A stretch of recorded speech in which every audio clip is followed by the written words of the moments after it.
Okay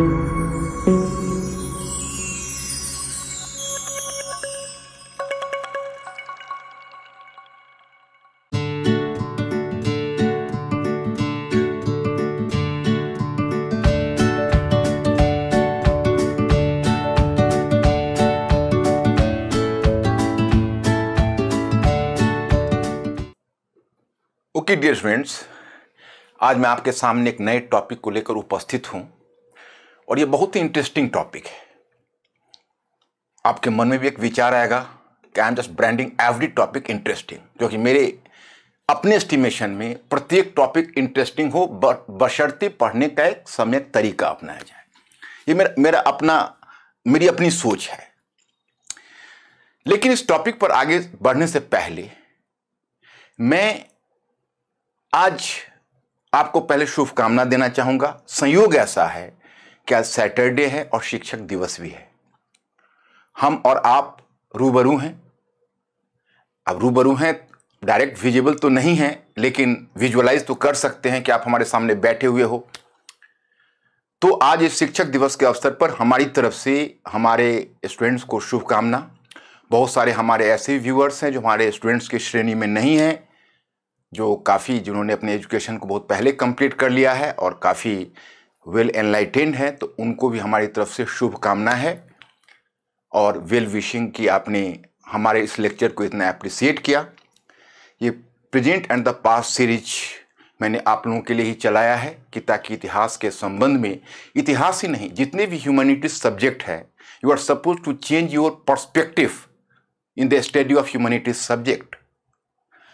actually humanities subjects में जो perspective चला आ रहा है वो बहुत आउटवर्न हो गया है, ऑब्सोलीट हो गया है, उसको बदलने की जरूरत है, वो बहुत पुराना हो गया है और हमारे एग्जामिनेशन के रिक्वायरमेंट नए हैं, तो इसलिए ये आवश्यक है।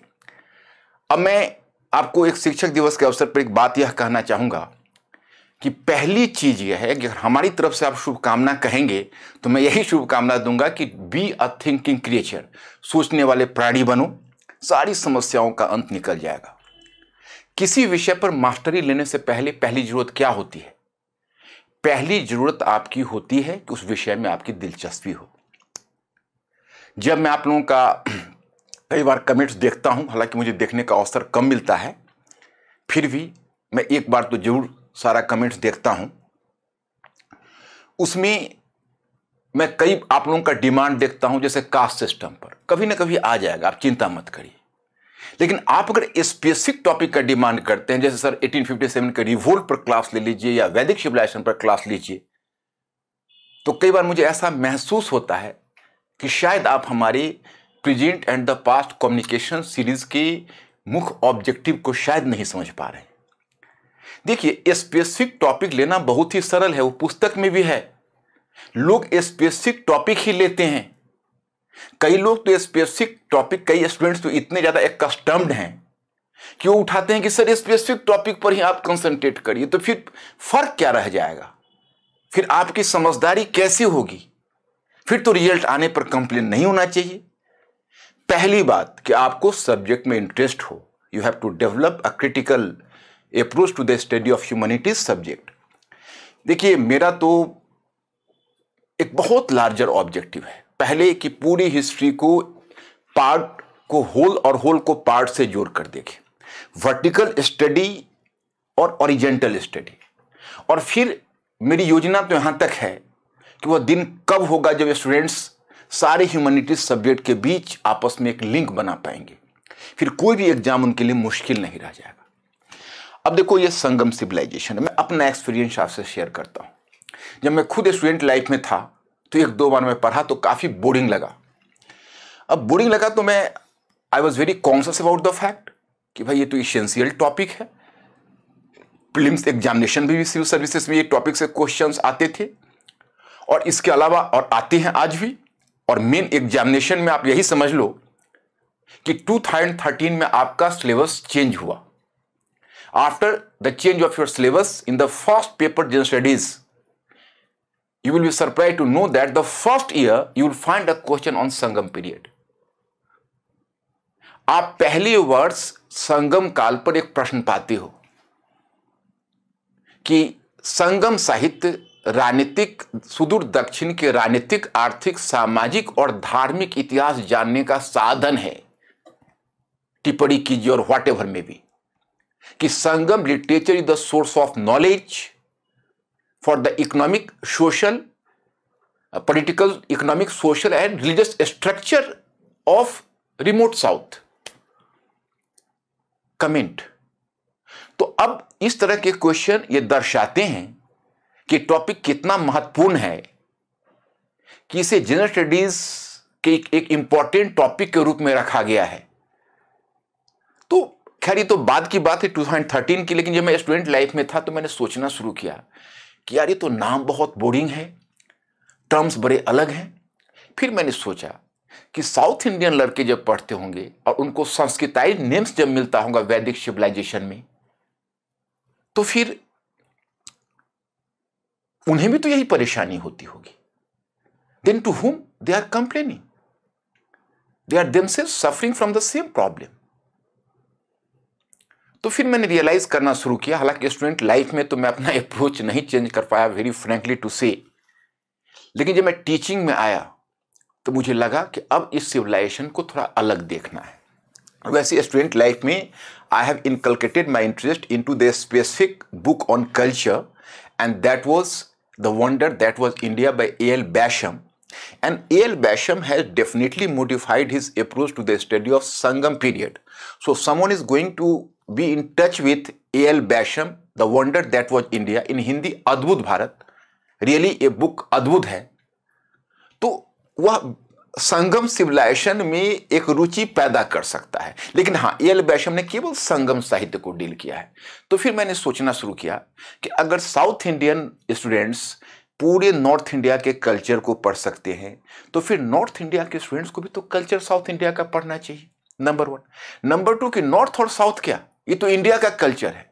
Because what is the title, see the title, कि संगम सभ्यता उत्तर एवं दक्षिण का सांस्कृतिक सम्मिलन, Sangam civilization cultural fusion between north and south. So that is the cultural fusion, जिसको आज इंडिया में आप कहते हो बहुलवादी संस्कृति या विविधतामूलक संस्कृति, विविधता में एकता, unity in diversities. This is the classical example of unity in diversities. फिर यह भी तो चार्ज है हिस्ट्री स्टडी पर कि that is Ganga valley centric. यह गंगा वैली पर ही, यानी गंगा घाटी के इतिहास पर ही केंद्रित है। The history of peninsular India was relatively neglected, and not to speak of the history of north east. Charge यह है कि महाद्वीपीय भारत का इतिहास को नेग्लेक्ट किया गया है, और नॉर्थ ईस्ट के इतिहास अध्ययन में तो और भी बुरी स्थिति है। तो मैं students, we have to dispel the charge. वैसे सबसे पहले इस चैलेंज को एक्सेप्ट किया था 2 हिस्टोरियंस ने, मैं आपका नाम बताऊं। एक थे कृष्णा स्वामी अयंगार और दूसरे थे नीलकंठ शास्त्री।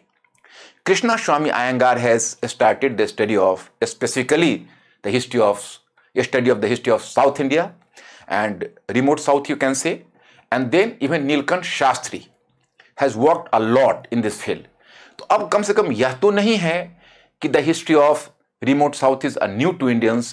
अब बहुत कुछ रिसर्च हो चुका है, बहुत सारा काम हो चुका है, लेकिन यह स्टूडेंट के सामने आज तक समस्या बनी हुई है कि इसमें हम रुचि कैसे पैदा करें।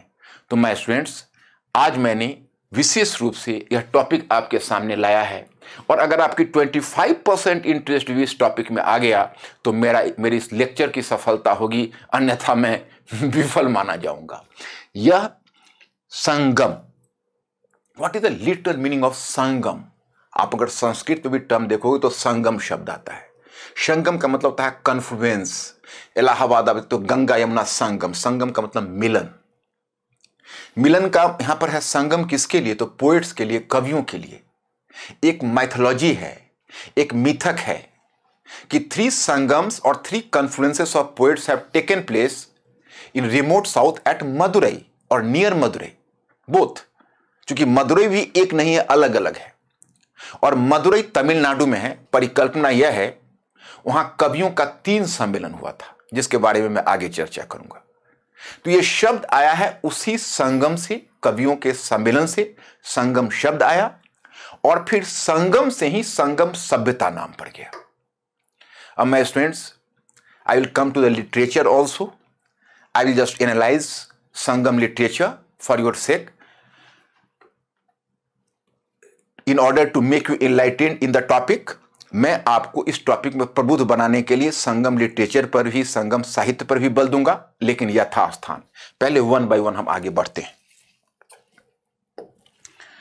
पहले सभ्यता एवं संस्कृति से तात्पर्य तथा इनके बीच परस्पर संबंध, larger meaning of civilisation and culture and the intrinsic relations between the to.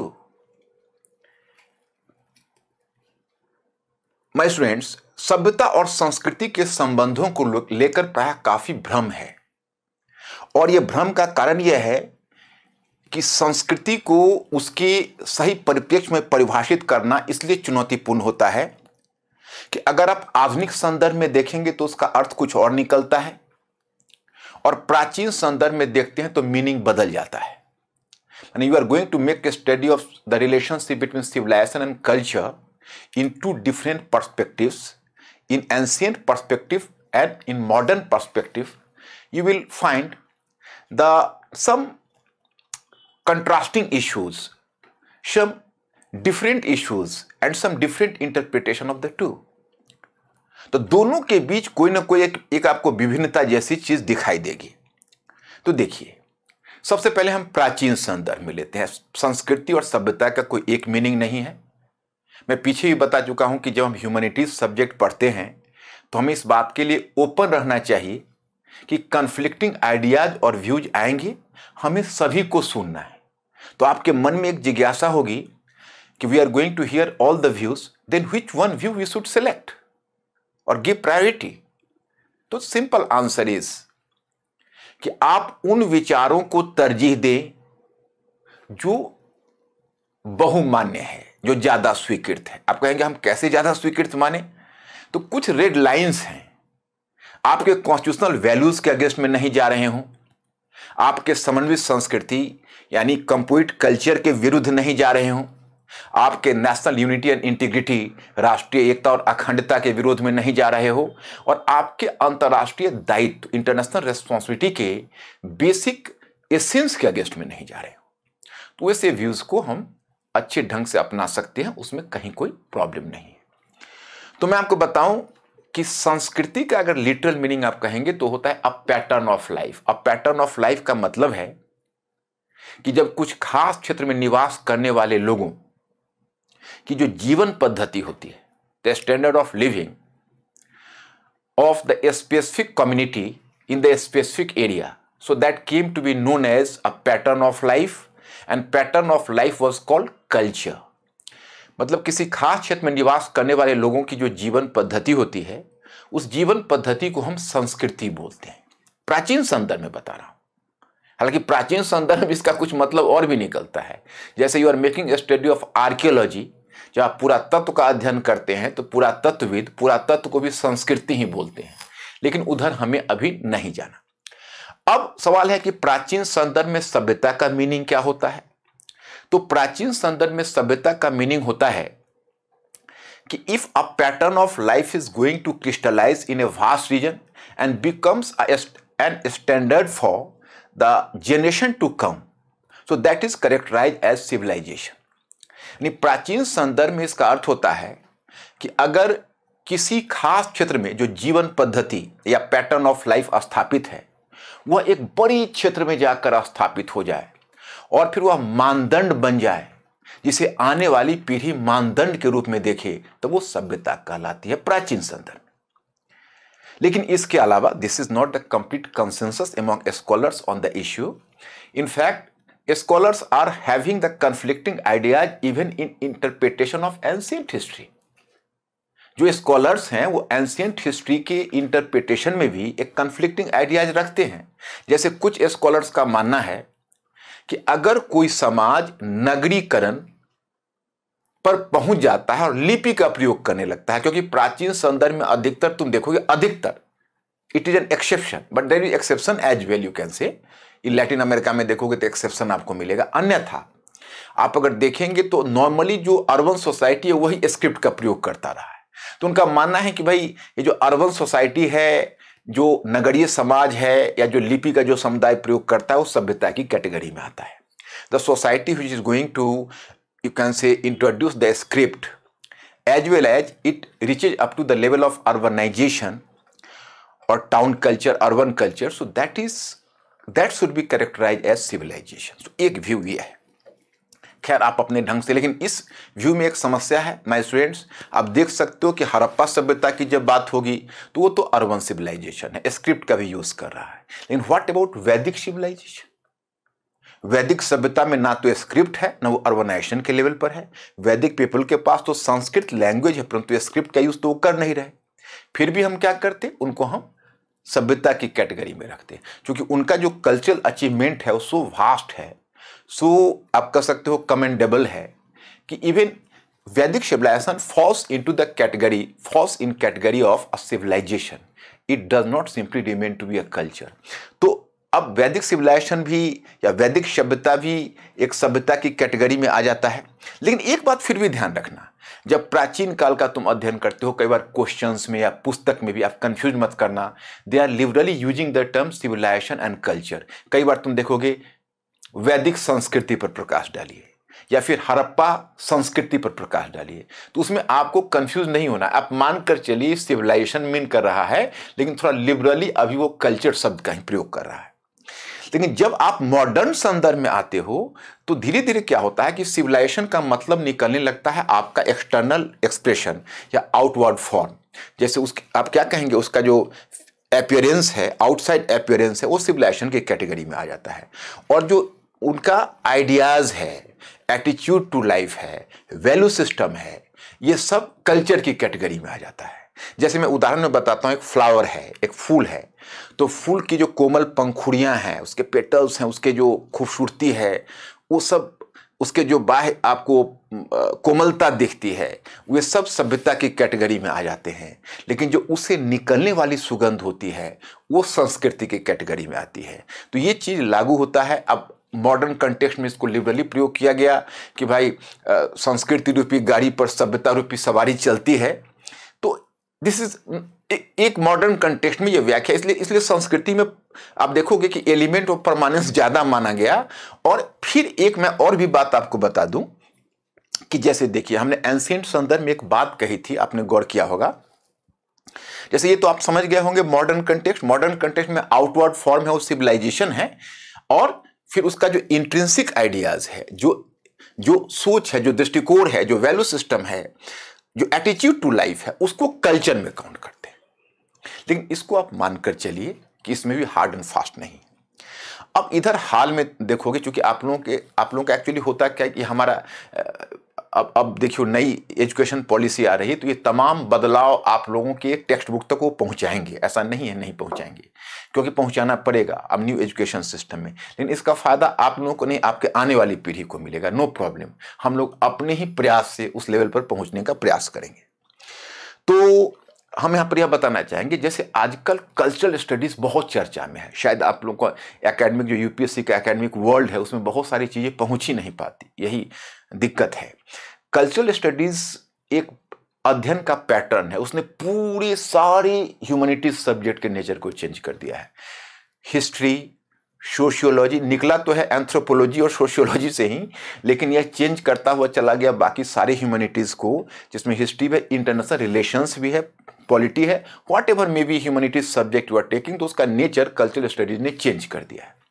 तो अब कल्चर में क्या होता है कि एक्चुअली बेसिकली है तो क्लास और कल्चर का डिफरेंस, अभी उधर हम नहीं जाना चाहेंगे। फिलहाल आप इतना मानकर चलिए कि होता यह है कि जैसे अब हड़प्पा सभ्यता ही बनी, तो हड़प्पा सभ्यता कालीबंगा संस्कृति से विकसित हुई, यानी Harappan civilisation came into existence as the by product of the Kalibangan culture, the Baluchi Iranian culture और सोथी कल्चर। मतलब किस कल्चर, कोई एक कल्चर लगता है, सोथी कल्चर हो, कालीबंगा कल्चर हो, या फिर आप कह सकते हो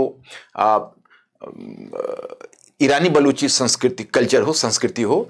तो एक संस्कृति अथवा एक से अधिक 2 संस्कृतियां 3 संस्कृतियां हो सकती है, तो वो पैटर्न ऑफ लाइफ ऊपर उठते गए और सिविलाइजेशन बना। तो सिविलाइजेशन बना तो आप मानकर चलिए जब एक सिविलाइजेशन बनती है, एक सभ्यता बनती है, तो बहुत सारी संस्कृतियां दब जाती है उसके अंदर।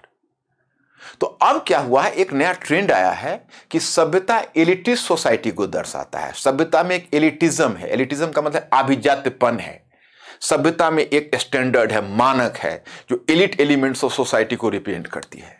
लेकिन जो संस्कृतियां होती है वो दबी पिछी लोगों की होती है, जिसको दबा दी जाती है समय के साथ। तो चूंकि आज का डेमोक्रेटाइजेशन का युग है, आज प्रजातांत्रिकरण का काल है, तो अब धारणा यह घर कर रही है कि संस्कृति पर हम लोग ज्यादा गौर करें, क्योंकि संस्कृति जनसामान्य से जुड़ी है, सभ्यता समाज के एलिट क्लास से जुड़ा हुआ है।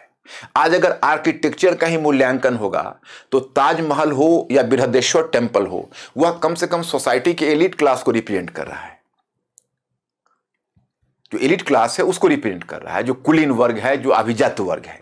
बट द कॉमन पीपल को रिप्रेजेंट करने वाली तो वो छोटी छोटी संस्कृति है जिस पर आज तक किसी ने देखा भी नहीं, किसी ने चर्चा तक नहीं की।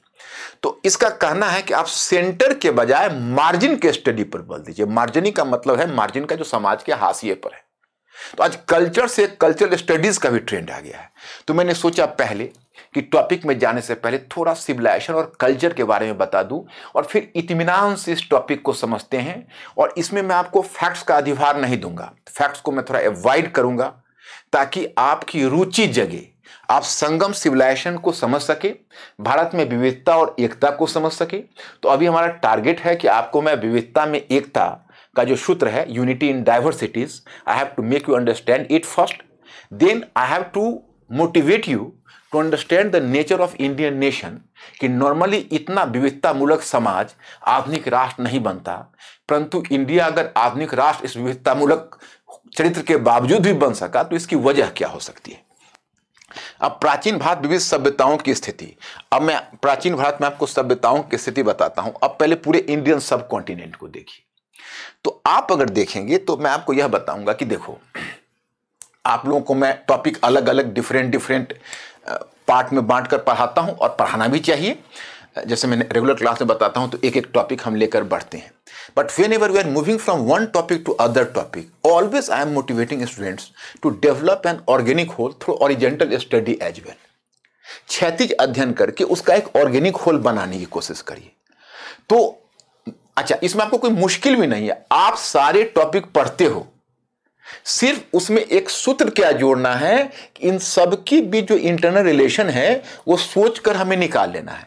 तो उससे फायदा यह होगा, कल को आप हड़प्पन सिविलाइजेशन पर भी लिख रहे होगे, संगम सिविलाइजेशन पर भी लिख रहे होगे, या फिर वैदिक सिविलाइजेशन पर लिख रहे होगे, या कोई भी अदर टॉपिक पर लिख रहे होगे, तो एक का लाइट दूसरे पर पड़ेगा, आपके आंसर की क्वालिटी ऑटोमेटिकली बढ़ जाएगी, आपका इंट्रोडक्शन बढ़िया हो जाएगा, आपका कंक्लूजन बढ़िया हो जाएगा, आपको चीजें ज्यादा याद रहेंगी। You can very efficiently memorize the things. You can write the very efficient and at the very you can say up to mark introduction as well as conclusion.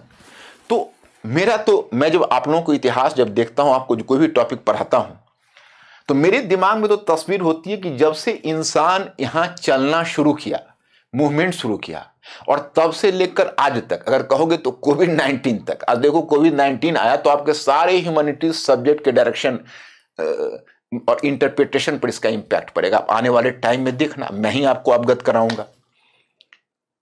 तो बहुत ही नेचुरल है।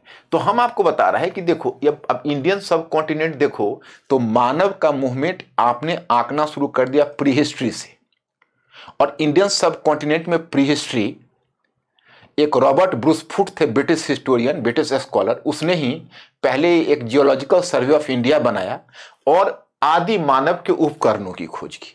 तो उसको कहा गया पूरा पाषाण काल। खैर चलिए, then that is palaeolithic period. फिर उसके बाद विकसित हुआ मध्य पाषाण काल, जब उपकरण थोड़ा और भी अच्छे हुए, क्लाइमेट भी थोड़ा चेंज हुआ, लाइफ ज्यादा इजी हुआ पहले से, तो that is called mesolithic period. लेकिन तब तक मानव हंटर और फूड गैदरर्स था, शिकारी और खाद्य संग्राहक था। But you come to know कि Indian subcontinent it is normally being understood, यह समझा जाता है कि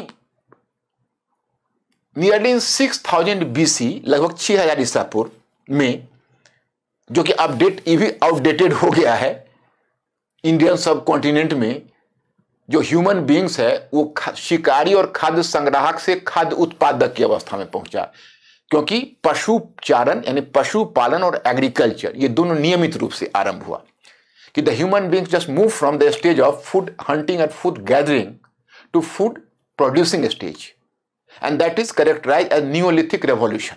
उसको नवपाषाण क्रांति भी कुछ विद्वान मानते हैं।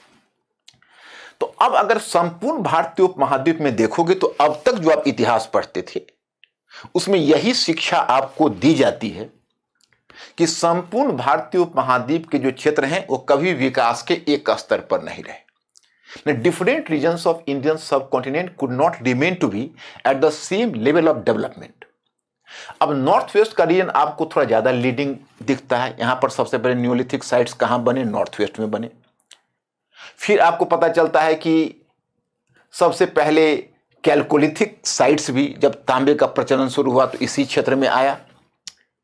Then you come to know कि इंडिया का पहला, भारतीय उपमहाद्वीप का पहली नगरीय सभ्यता भारतीय उपमहाद्वीप की, इंडियन सब कॉन्टिनेंट की, इसी नॉर्थ वेस्ट में आई। हालांकि अब इधर जो नई रिसर्च हुई उसमें बहुत सारी धारणा खंडित हुई है। आप ये देखो, ये बेलन वैली है, DK चक्रवर्ती एक विद्वान है, तो इलाहाबाद के पास आप देखते हो, मिर्जापुर के पास इलाहाबाद और इसके बीच में, बनारस के बीच में, तो वहाँ पर बेलन वैली है और आसपास का जो रीजन है तो वहाँ पर बहुत सारे स्थल मिले हैं जिसमें कोल्डिहवा है, महागरा है, दमदमा है। तो अब मानते हैं कि इधर आप एक जानते हो कि नेपाल और इंडिया की सीमा पर एक संत कबीर नगर है, वहाँ पर एक साइट मिला है न्यूलिथिक, वो तो 7-8 हजार वर्ष पुराना जाता है। जैसे नॉर्थ वेस्ट में एक साइट है मेहरगढ़, उसको पहला न्यूलिथिक साइट माना जाता था, अब वो भी धारणा बदल गई। एनीवे, लेकिन कुल मिलाकर इतना तो हम मान सकते कि धीरे धीरे सिविलाइजेशन नॉर्थ वेस्ट से चलकर तब ईस्ट तक पहुंचा है। अब ऐसा क्यों हुआ? तो RS शर्मा ने आपको NCERT में भी लिखा है, बहुत सारे जो भी बुक्स लिखते हैं वो कहते हैं कि आपको इंडिया का हिस्ट्री समझने के लिए थोड़ा सा ज्योग्राफी का भी नॉलेज चाहिए होगा। उसी प्रकार से बाकी विषय के नॉलेज के लिए हिस्ट्री का नॉलेज चाहिए। यही तो ह्यूमैनिटीज की ब्यूटी है। You need to have some knowledge of the geography of India before going into the history or going into the study of history. मतलब आप अगर थोड़ा सा ज्योग्राफिकल इसके पैरामीटर्स को समझ लो, ज्योग्राफिकल फीचर्स को, उसके लैंडस्केप्स को समझ लो तो ज़्यादा बढ़िया है। तो आप देखोगे कि नॉर्थ वेस्ट से ईस्ट की तरफ रेनफॉल, जो वर्षा की मात्रा है, बढ़ती रही है। यहाँ पहले लगभग 25 सेंटीमीटर के करीब होती थी, इंडस वैली में 10 सेंटीमीटर से 25 सेंटीमीटर। तो इंडस और गंगेज डिवाइड में, जिसको सिंधु गंगा की विभाजक रेखा कहते हो, वहाँ वही 25 सेंटीमीटर से 37 सेंटीमीटर तक रही। और अपर गंगेटिक बेसिन कहते हो, जो शुरू होता है देहरादून वगैरह से, चला आता है इलाहाबाद तक, उसको कहते हैं ऊपरी गंगा यमुना द्वाब का क्षेत्र। तो उसमें वर्षा की मात्रा वही 37 सेंटीमीटर से 60 सेंटीमीटर के बीच रही। सॉरी, 60 सेंटीमीटर से 37 सेंटीमीटर से 60 सेंटीमीटर के बीच रही। फिर जब जिसको मिडल गंगेटिक बेसिन कहते हो, वो शुरू होता है इलाहाबाद से और चला आता है बिहार के भागलपुर तक। So there the rainfall was there the you can say level of rainfall, वहाँ पर जो है वह है 125 सेंटीमीटर से 60 सेंटीमीटर से 125 सेंटीमीटर। और जब लोअर गंगेटिक बेसिन जाते हो, ब्रह्मपुत्रा वैली वगैरह में पहुंचते हो, तो 250 सेंटीमीटर तक वर्षा की मात्रा है। तो नॉर्थ वेस्ट से लेकर यहाँ जंगल घने होते गए, ईस्ट की तरफ जैसे जैसे बढ़ते जाओगे, तो इसको क्लियर करके यहाँ पर बस्तियों का विकास करना मुश्किल होता रहा। अब यही आप समझिए कि हड़प्पन सिविलाइजेशन तो लगभग 3000 ईसा पूर्व में, आप कह सकते हो 2600 ईसा पूर्व, अब मान के चलिए, तो ये लगभग ये क्षेत्र पूरा डेवलप कर गया सिविलाइजेशन। अब जब वैदिक सभ्यता आई तो लगभग अपर गंगेटिक बेसिन है वो 1000 BCE में, 1000 ईसा पूर्व में डेवलप किया। और जिसको मिडल गंगेटिक बेसिन कहते हुए 600 ईसा पूर्व में डेवलप किया। बंगाल वगैरह उसके बाद डेवलप किया। और नॉर्थ ईस्ट तो अर्ली मिडिवल एज में जाकर तब वो सिविलाइज होना शुरू हुआ। इसलिए तुम देखोगे कि ज्योग्राफिकल टेरेन है उसमें जो नॉर्थ ईस्ट का रीजन है वो इंडियन सब कॉन्टिनेंट से लगभग कटा सा रह गया है। और कटा सा रह जाने की वजह है क्योंकि बहुत समय तक वो हिस्ट्री के पेरिफेरी में आ ही नहीं पाया था। और बाद में जब आया भी तो मुगल एम्पायर था, तो उसमें मुगल एम्पायर ने उस क्षेत्र को कंकर करना चाहा, परंतु उसे सफलता नहीं मिली थी। You will be surprise to know that कि जहांगीर तो विफल होकर लौट गया था, और औरंगजेब ने जब मीर जुमला को भेजा तो मीर जुमला ने असम के अहोम किंग, उसमें तो असम ही हुआ करता था पूरे रीजन को लेकर, तो असम के अहोम किंग को उसने बहुत प्रोजेक्यूट किया था, माने he overpowered this Ahom king of Assam, but even he Ahom king could not be finally subdued, उसको भी फाइनली ये लोग सबड्यू नहीं कर पाए। तो खैर एनीवे, माय पॉइंट इज कि बाद में ब्रिटिश के समय वो पार्ट बना, और वो पार्ट बना भी तो ब्रिटिश ने हाफ हार्टेड काम किया, और इंडिपेंडेंस के बाद नॉर्थ ईस्ट को लेकर हमेशा ही तुम देखते हो उसके इंटीग्रेशन को लेकर प्रॉब्लम बना हुआ है। अब रह गई बात पेनिनसुलर इंडिया की, तो पता चलता है कि जब जिसको आप पूरा पाषाण काल कहते हो संपूर्ण भारतीय उपमहाद्वीप में एक तरह से मिलता है, और जिसे आप मेजोलिथिक पीरियड कहते हो मध्य पाषाण काल, वो भी आपको पूरे भारतीय उपमहाद्वीप में मिलता है। और चूंकि यह पथरीली क्षेत्र था तो यहां पर आपको पैलोलिथिक और मेजोलिथिक साइट्स बहुत ज्यादा मिलते हैं। लेकिन जब बात नियोलिथिक किया गई, एग्रीकल्चर की शुरुआत की बात हुई, तो अब कहा ऐसा लगता है कि प्रायद्वीपीय भारत मानो पिछड़ने जैसा लगा, क्योंकि वहां पर एग्रीकल्चर उतना डेवलप नहीं था। ये तो तुम जानते हो कि ये जो इंडस गंगा का जो मैदान है, जो सिंधु गंगा का मैदान, वो काफी फर्टाइल भी है, मैदानी एरिया है, और यह इंडिया का सबसे बेहतरीन लैंड है। तो वहां पर एग्रीकल्चर पहले डेवलप होना था, और फिर उसके बाद प्रायद्वीपीय भारत में जब नियोलिथिक पीरियड आया, वहां पर भी मुख्य रूप से डोमेस्टिकेशन ऑफ एनिमल्स, पशुपालन ही महत्वपूर्ण रहा था। एग्रीकल्चर कोई बहुत ज्यादा उस समय भी डेवलप नहीं हुआ। बाद में तुम देखोगे नियोलिथिक के बाद जब कैलकोलिथिक आया तो थोड़ा और एग्रीकल्चर डेवलप हुआ, परंतु उत्तर से पीछे चल रहा है। फिर परिकल्पना आई कि बाद में लगभग 1000 ईसा पूर्व 1100 BCE में वहां पर एक कल्चर आई, उसको मेगालिथिक कल्चर कहते हैं। मेगालिथिक को उसको कहते हैं महापाषाण कालिक संस्कृति। महापाषाण कालिक संस्कृति नहीं है, ये कोई बहुत अलग चीज नहीं है, यह एक ऐसे समुदाय के बारे में संस्कृति है जो मरने के बाद मृतक को बहुत शान शौकत से दफनाते थे। They are just going to develop the very, you can say, the very unique type of graves. तो वो जो उनका जो यूनिक टाइप ऑफ ग्रेव्स है वही उनकी पहचान होगी कि अरे ये तो दूसरी संस्कृति के लोग हैं, महापाषाण कालिक लोग हैं। तो ये जब लोहे का उपकरण का प्रयोग हुआ तो थोड़ा सा और एग्रीकल्चर डेवलप हुआ। लेकिन जो अब तक आप इतिहास पढ़ते हो उसमें यही रहा कि देखो उत्तर भारत में पहली नगरीय क्रांति हड़प्पन सिविलाइजेशन थी, पहली नगरीय सभ्यता। उसके बाद 6ठी सदी ईसा पूर्व में जब मिडल गंगेटिक बेसिन में, मध्य गंगा घाटी में जब सभ्यता का विस्तार हुआ तो द्वितीय नगरीकरण आया, जिसको आप 6ठी सदी ईसा पूर्व में कहते हो महाजनपद एरा। लेकिन तब तक दक्षिण भारत में राज्य निर्माण दूर की बात थी तब तक, और दक्षिण भारत अभी भी पिछड़ी हुई एक ढंग से कृषक सोसाइटी भी नहीं बन सकी थी, और अर्बन सोसाइटी की तो बात छोड़ी।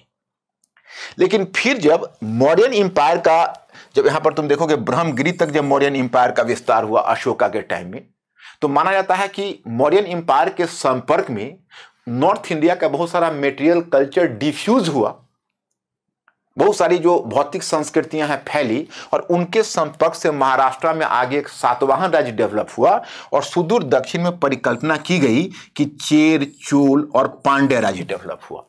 इसी चेर, चोल, पांड्य राज्य की पहचान आगे संगम राज्य के रूप में की गई, और मौर्योत्तर पीरियड तक, पोस्ट मौर्य पीरियड तक, पोस्ट मौर्य पीरियड कहते हो इतिहास में, जैसे मौर्य पीरियड का टाइम है 400 ईसा पूर्व से BCE से 200 BC, और पोस्ट मौर्य पीरियड कहते हो 200 BC से 300 CE। उसको ईसा की आरंभिक शताब्दियां भी कहते हैं, यानी अर्ली क्रिश्चियन सेंचुरीज। तो परिकल्पना ये आई कि अर्ली क्रिश्चियन सेंचुरीज आते हुए तब जाकर यहाँ चेर, चोल, पांड्य राज्य आए। उसमें भी विवाद है कि ये प्रॉपर स्टेट थे या स्टेट का मुखौटा थे, व्हाट इज द ट्रूथ, अभी भी इस मुद्दे पर विवाद चल रहा था। और फिर माना गया कि तब जाकर वो सिविलाइजेशन डेवलप हुआ सुदूर दक्षिण में, तमिलहम क्षेत्र में, जिसमें तमिलनाडु का क्षेत्र है और कुछ केरला का क्षेत्र है, दोनों मिलाकर there developed a new civilisation, and it was an urban civilisation, and that was Sangam civilisation. तो यहाँ पर वो संगम सभ्यता जैसी एक सभ्यता पनपने की बात हुई, तो हुआ कि भाई जो क्षेत्र अभी तक एग्रीकल्चर में इतना पिछड़ा रहा, वहां पर नगरीकरण की मूल उत्प्रेरणा आई कहां से? तो थैंक्स टू रोमन ट्रेड, यही अरबियन सी होकर मसाला व्यापार जो रोमन ट्रेड हुआ, तो रोमन ट्रेड या रोमन व्यापार मरणोत्तर काल में देखोगे उत्तर भारत और दक्षिण भारत में आपको विशिष्ट व्यापार देखने को मिलेगा, रोमन व्यापार। वह रोमन व्यापार के कारण तब ये तीनों राज्य आए, स्टेट उभर कर आए और फिर संगम सभ्यता जैसी सभ्यता विकसित हुई। मैं स्टूडेंट, लेकिन अब एक बहुत बड़ा रेवोल्यूशन स्टडी में आने जा रहा है, और अगर यह मान लीजिए इस पर अगर रिसर्च हो गया तो यह 1924 में जो दुनिया को चौंका दिया था वैसे ही चौंकाने वाली बात हो सकती है। हम यहाँ पर आपको एक बुक से फैमिलियर करवा रहे हैं, इस बुक पर नज़र डालिए। ये बुक का नाम है मैं कोई बुक का प्रचार नहीं कर रहा, ये बुक मैं आपको खरीदने के लिए भी नहीं बोल रहा, बहुत वॉल्यूमियस बुक है, यह काम मेरे लिए छोड़ दीजिए, आप लोग अभी इसमें मत उलझिए, क्योंकि मैं हर एक नई बुक और नए ट्रेंड को हमेशा पकड़ने की कोशिश करता हूँ ताकि हमारे स्टूडेंट्स लेटेस्ट ट्रेंड में हों। देखो, जर्नी ऑफ ए सिविलाइजेशन है, फ्रॉम इंडस टू वैगई, इसके बारे में चर्चा करूंगा। और इसका जो ऑथर है वो है आर बालाकृष्णन। ये आर बालाकृष्णन एक रिटायर्ड आईएएस ऑफिसर हैं, 1984 के कैडर में थे। इनका एक और परिचय है कि he was the first IAS from Tamil literature in India. Tamil literature से आने वाले पहला आईएएस ऑफिसर बने थे 1984 में। और जब ये उड़ीसा में गए तो उड़ीसा में जाकर इनका एक विशेष रुचि जग गई इंडोलॉजी में, भारतीय कल्चर के स्टडी में।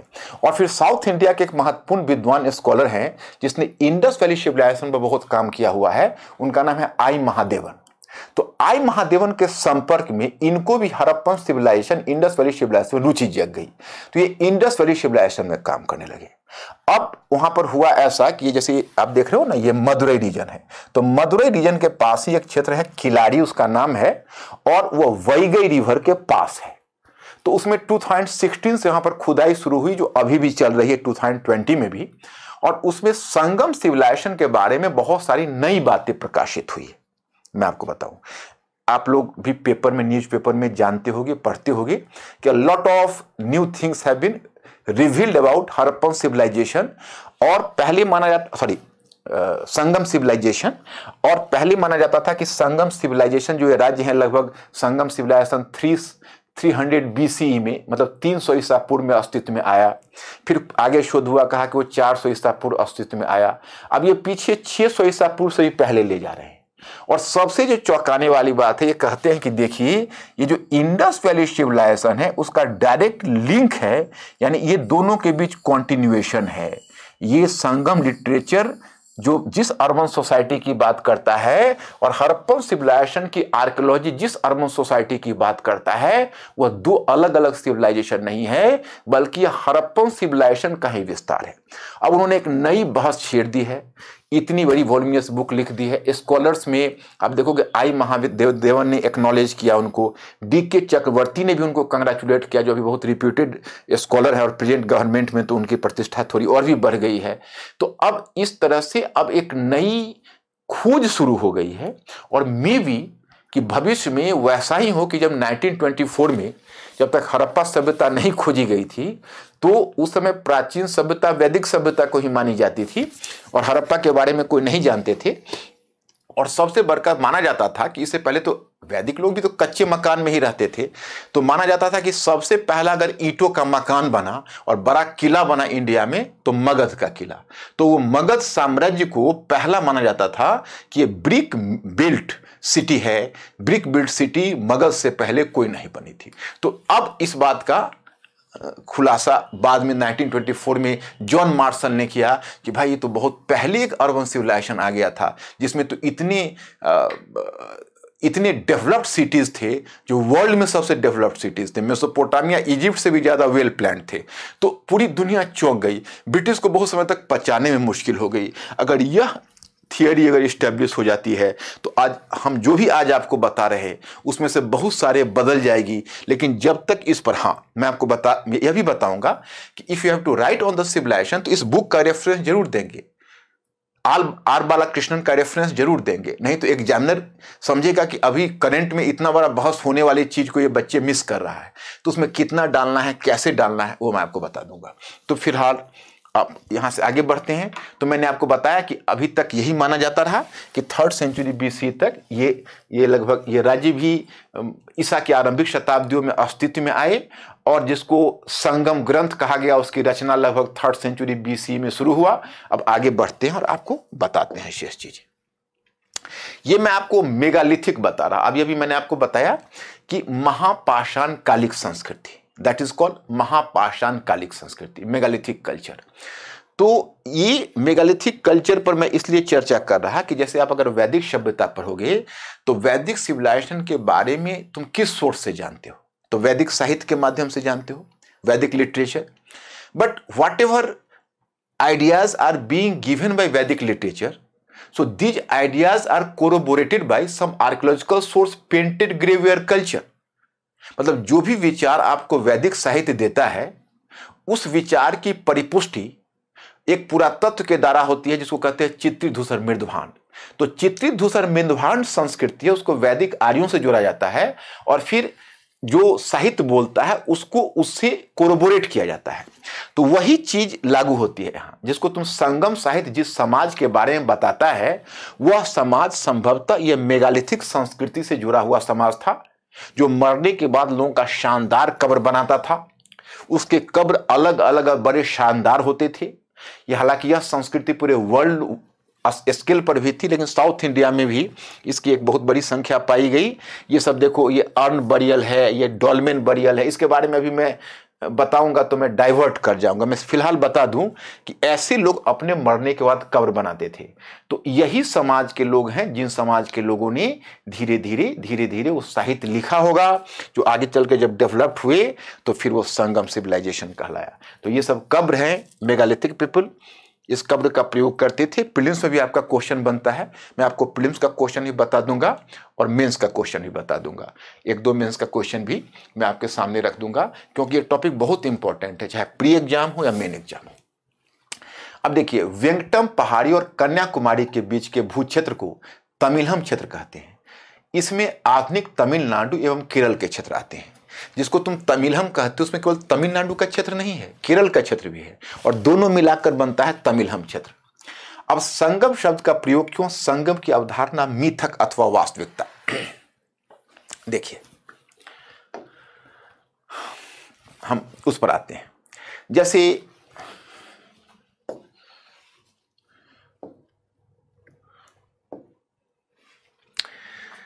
देखिए, यहां पहले मैंने आपको दिखाया, ये बताए ईसा की आरंभिक शताब्दियों में जो ये राज्य हैं, during the early Christian centuries 3 राज्य दक्षिण में डेवलप हुए। ये चेराज का राज्य कहलाया, ये चोलाज कहलाया और ये पांड्याज कहलाया। ये 3 राज्य डेवलप हुए। ये पांड्याज यहां तक है, इस तरह से। और इसके अलावा तुम देखोगे बहुत सारे छोटे छोटे सरदार हैं, चीफ्स हैं, उनके राज्य हैं। तो ये 3 राज्यों का निर्माण माना जाता है ईसा की आरंभिक शताब्दियों में हुआ। इन्हीं राज्यों को एक तरह से संगम सभ्यता से जोड़ा जाता है, और ये ईसा की आरंभिक शताब्दियों में ये राज्य आए होंगे। पहली बार चेर, चोल और पांडे की चर्चा अशोक के अभिलेख में मिलती है। It is in the inscriptions of Ashoka you will find the reference to the, you can say, Chera, Satyaputra, Keralaputra and Pandya. तो सत्यपुत्र की पहचान तो नहीं हो पाई, पांडे, चोल, चेर इनके बारे में माना गया, लेकिन तब तक इन्होंने राज्य का निर्माण संभवतः नहीं किया था। फिर आगे आपको सूचना मिलेगी कि उड़ीसा में एक जगह है कलिंग, वहां पर एक शासक का उद्भव हुआ था जिसका नाम है खारवेल। हालांकि उसका हम एक ही सोर्स से उसके बारे में जानते हैं, दैट इज नोन एज हाथी गुम्फा इंस्क्रिप्शन। खारवेल का एक हाथी गुम्फा इंस्क्रिप्शन है, उसी से केवल उसके बारे में जानते हैं। तो उसमें खारवेल यह दावा करता है कि हमने तमिल देश के 3 राज्यों के संघ को पराजित किया, वी हैव डिफीटेड तमिल देश संघम। तो खैर, खारवेल का यह दावा सही है गलत है वो तो कहना मुश्किल है, लेकिन हाँ इतना लगता है कि तब तक ये 3 राज्य अस्तित्व में आ चुके होंगे। इसका मतलब है कि ईसा की आरंभिक शताब्दियों में ये 3 राज्य अस्तित्व में आ चुके थे। अब यहां पर मैं ये बताना चाहूंगा कि इसमें अचानक से ये राज्य तंत्र पर नहीं आए, ये धीरे धीरे राज्य तंत्र पर आए। पहले इनकी स्थिति क्या थी? तो देखो, कोई भी जो समाज होता है उस समाज में आप विकास का अलग अलग अवस्था को आप जानो। जैसे थोड़ा सा 1 मिनट आप इस चीज को समझो कि परिवर्तन कैसे होता है। तो बेसिक जो अभी परिवर्तन के विषय में जो आइडिया दिया जाता है कि what are the factors of change and how are the changes going on, तो माना जाता है कि नॉर्मली होता यह है कि पहले जो समाज होता है वो अविकसित अवस्था में होता है, क्योंकि इकोनॉमी जो होती है, अर्थव्यवस्था होती है, वो पिछड़ी हुई होती है। क्योंकि अर्थव्यवस्था में अगर सभी लोग मिलकर प्रोडक्शन करते हैं, उत्पादन करते हैं और सभी लोग खपत कर लेते हैं, तो फिर उसमें अधिशेष उत्पादन नहीं बचता है। There is no surplus production. समस्या तब आती है जब सरप्लस प्रोडक्शन आता है। जब सरप्लस प्रोडक्शन आएगा तो कुछ लोग उस सरप्लस प्रोडक्शन को अपनी तरफ खींचने के लिए समाज को जानबूझकर विभाजित करते जाते हैं। तो दस स्टार्ट सोशल डिवीजन। तो उसमें जो कुछ लोग जो अधिशेष पर कब्जा करके स्थापित होते हैं, वही धीरे धीरे अपने आप को शासक वर्ग में, पुरोहित वर्ग में और इस प्रकार के वर्ग में तब्दील करते हैं। Those who are just rising in hierarchy, they are established themselves as the ruling class, priest class, etc. तो इसी परिप्रेक्ष्य में आप देखते हो, इसी कंटेक्स्ट में आप देखते हो कि धीरे धीरे पहले मुखिया तंत्र आता है। मुखिया का मतलब हुआ कि क्षेत्रीय सरदार के रूप में स्थापित हो जाएंगे, लोगों से थोड़ा बहुत टैक्स लेंगे और वो अपने अपने पावर में स्टेब्लिश रहेंगे और लोग उनको अपने मुखिया या हेड की तरह देखेंगे। लेकिन उनके पास मजबूत सेना नहीं होगी, स्टैंडिंग आर्मी नहीं होगी, प्रोफेशनल ब्यूरोक्रेसी नहीं होगी। फिर जब इकोनॉमी फिर और भी ज़्यादा अगर सरप्लस देने लगता है, तब वो एकदम बिल्कुल ही फॉर्मली टैक्स लगाने लगते हैं और तब वो और पावरफुल हो जाते हैं। तब उनके पास स्टैंडिंग आर्मी आती है, तब उनके पास ब्यूरोक्रेसी आती है और तब वो पावरफुल बन जाते हैं। तो अब देखो, वो पावरफुल बन गए, उनके पास सेना है, नौकरशाही है। अब लोग उनको कैसे स्वीकृति दिलवाएंगे? तो वो प्रीस्ट क्लास से सहायता लेते हैं, पुरोहित वर्ग से। और पुरोहित वर्ग लोगों को कहते हैं कि देखो, ये राजा, वे देवता के प्रतिनिधि हैं, they are the just the representative of God, just respect him, give him the tax, उनका आप आदर करो, उन्हें कर दो। तो धीरे धीरे पुरोहित वर्ग है वो राजतंत्र को वैधता दिलाता है। तो एक तरह से राजतंत्र और पुरोहित वर्ग के बीच परस्पर निर्भरता बन जाती है। तो माय स्टूडेंट्स, इस तरह का राज्य निर्माण उत्तर भारत में 6ठी सदी ईसा पूर्व में ही हो चुका था। लेकिन यहाँ पर ईसा की आरंभिक शताब्दियों में चलकर दक्षिण भारत में हुआ है चोल, चेर और पांड्य राज्य। तो इस प्रकार से इन तीनों राज्यों का निर्माण हुआ है। अब मैं आपको यह बताना चाहूंगा कि ये लगभग ईसा की आरंभिक शताब्दियों में।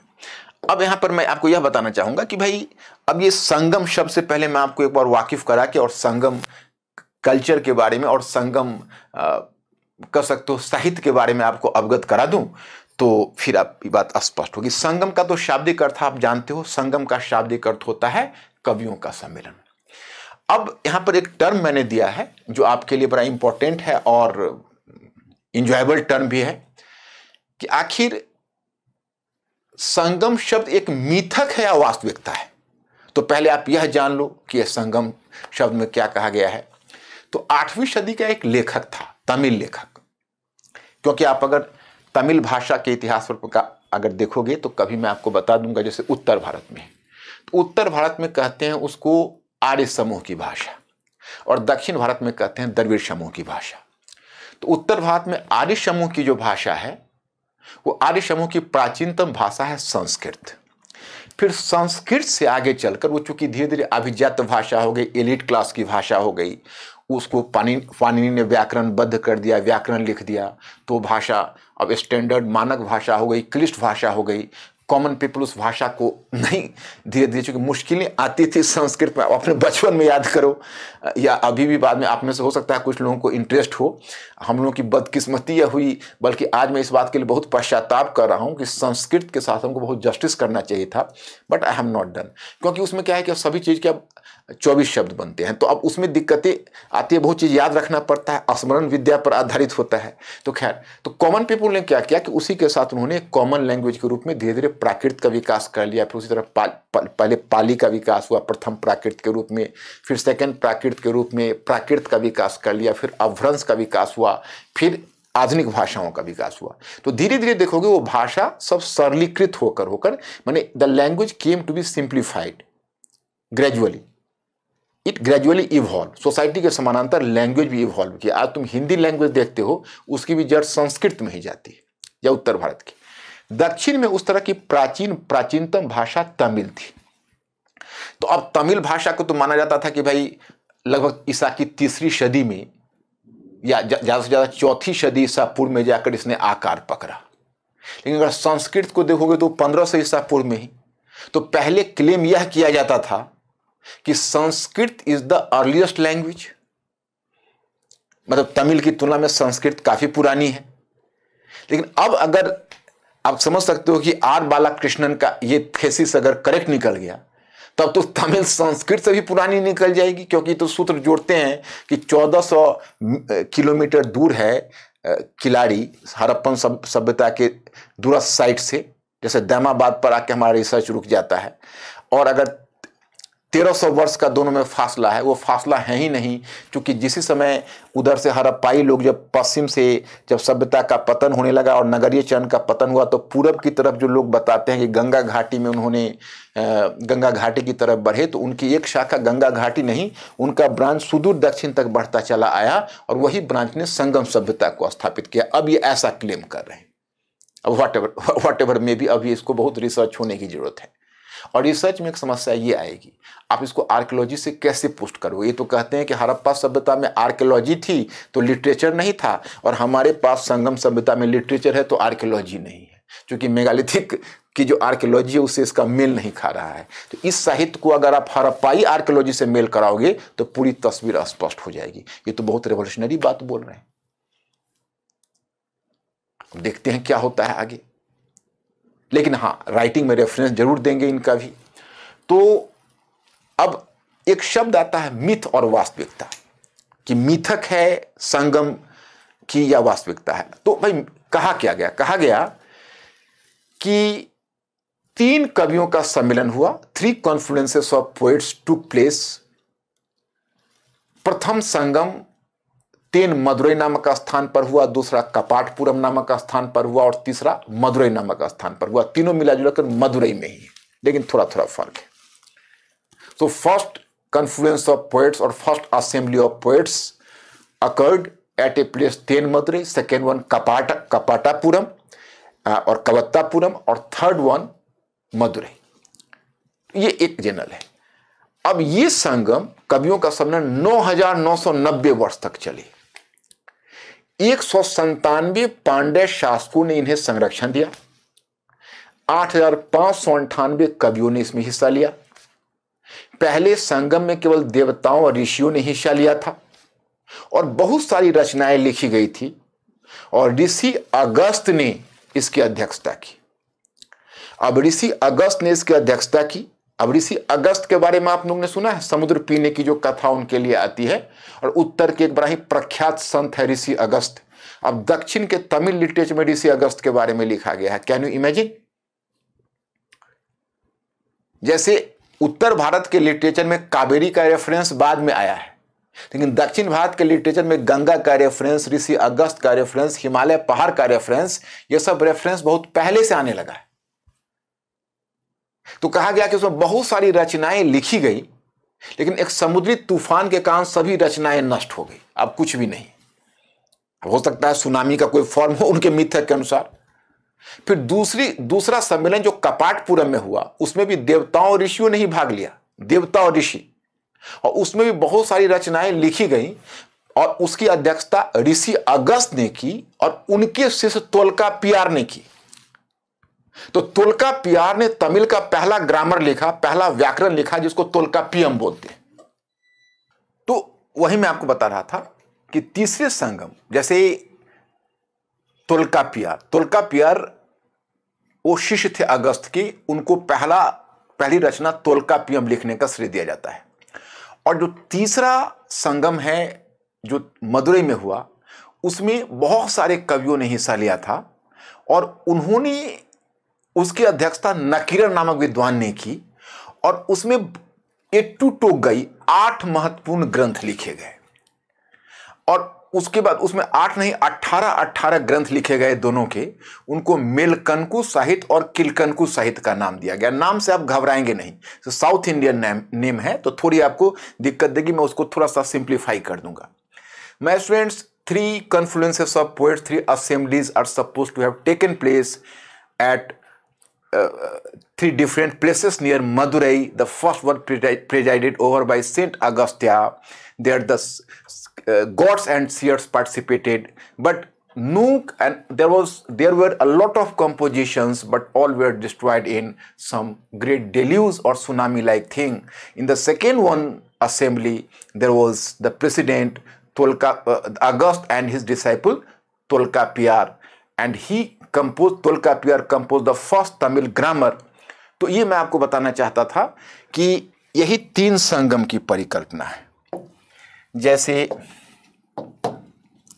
प्रथम सम्मेलन है, प्रथम संगम या फर्स्ट असेंबली, इसकी अध्यक्षता किसने की? ऋषि अगस्त ने।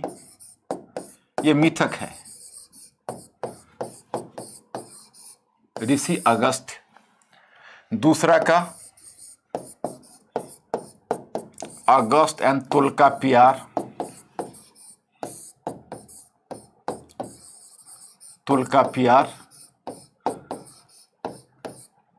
और अगस्त दोनों।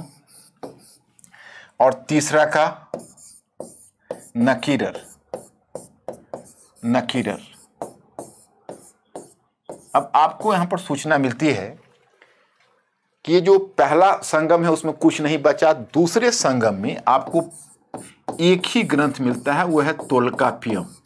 तो मैं students from prelims point of view से आपसे यह पूछा जा सकता है कि भाई तमिल परंपरा के अनुसार पहला तमिल ग्रंथ कौन है या पहला संगम ग्रंथ कौन है? तो आप उत्तर लिखना तोल्काप्पियम चुन लेना तमिल परंपरा के अनुसार। और अगर आपसे यह क्वेश्चन पूछता है कि संगम ग्रंथों में किसे व्याकरण का या ग्रामर का दर्जा दिया जाता है, which one given the status of a Tamil grammar, even then you are supposed to select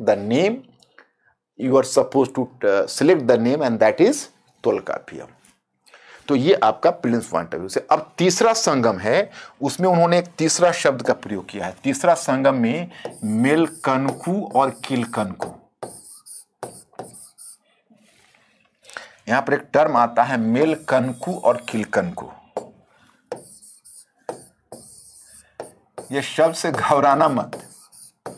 मेलकनकु कहते हैं, that is called narrative literature. Narrative literature उसको कहते हैं आख्यानात्मक साहित्य। आख्यानात्मक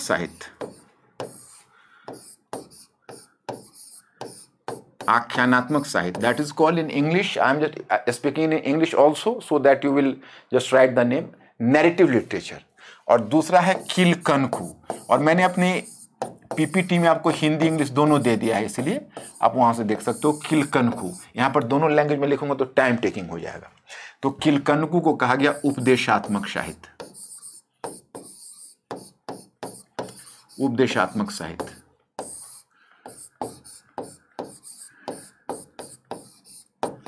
तो अभी आख्यानात्मक साहित्य और उपदेशात्मक साहित्य का क्या अंतर है?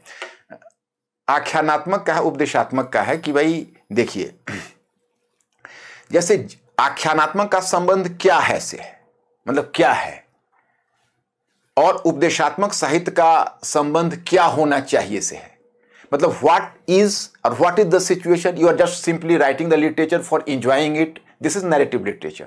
And if you are getting education or precepts from some literature piece, some piece of literature, that is didactic literature. Here you find the term didactic. उपदेशात्मक का didactic literature बोलते हैं। तो अब ये मेलकनकु किलकनकु साहित्य, इनमें भी 18 ग्रंथ थे, इनमें भी 18 ग्रंथ थे।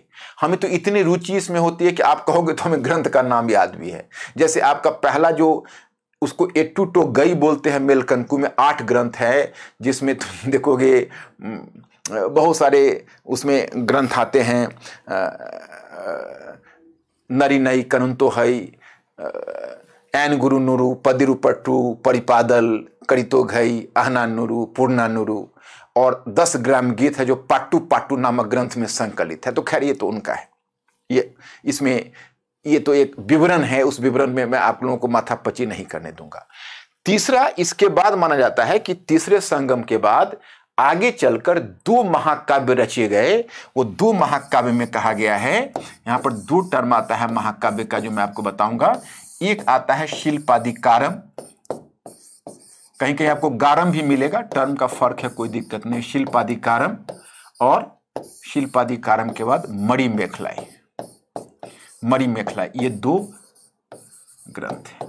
अब देखो मैं स्टूडेंट्स, अब मैं आराम से उत्तर और दक्षिण की संस्कृति में फ्यूजन कैसे हो रहा है वो मैं आपको बताता हूं। ये दो ग्रंथ है और ये दोनों को महाकाव्य का दर्जा गया है, एपिक्स। जैसे उत्तर भारत में रामायण और महाभारत है, उसको एपिक्स कहा गया है, उसी प्रकार से इनको भी एपिक्स का दर्जा दिया गया है।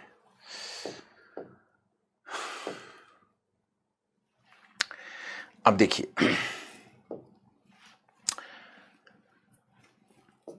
अब यहां पर मैं आपको लिटरेचर में मैंने लिख के भी दे दिया है कि ताकि आप अगर कुछ चीज़ों को चाहें तो आप रेफरेंस के लिए आप इस पीपीटी को, पीडीएफ फॉर्म को आप डाउनलोड कर लें और उससे भी आप आइडियाज़ को ले लें थोड़ा सा। देखिए, जैसे एक टर्म आता है और मैंने एक शब्द आपको बताया कि मिथक और वास्तविकता। जैसे अभी जो मैंने संगम लिटरेचर के बारे में कहा है, वो संगम लिटरेचर मिथक है, वास्तविकता है।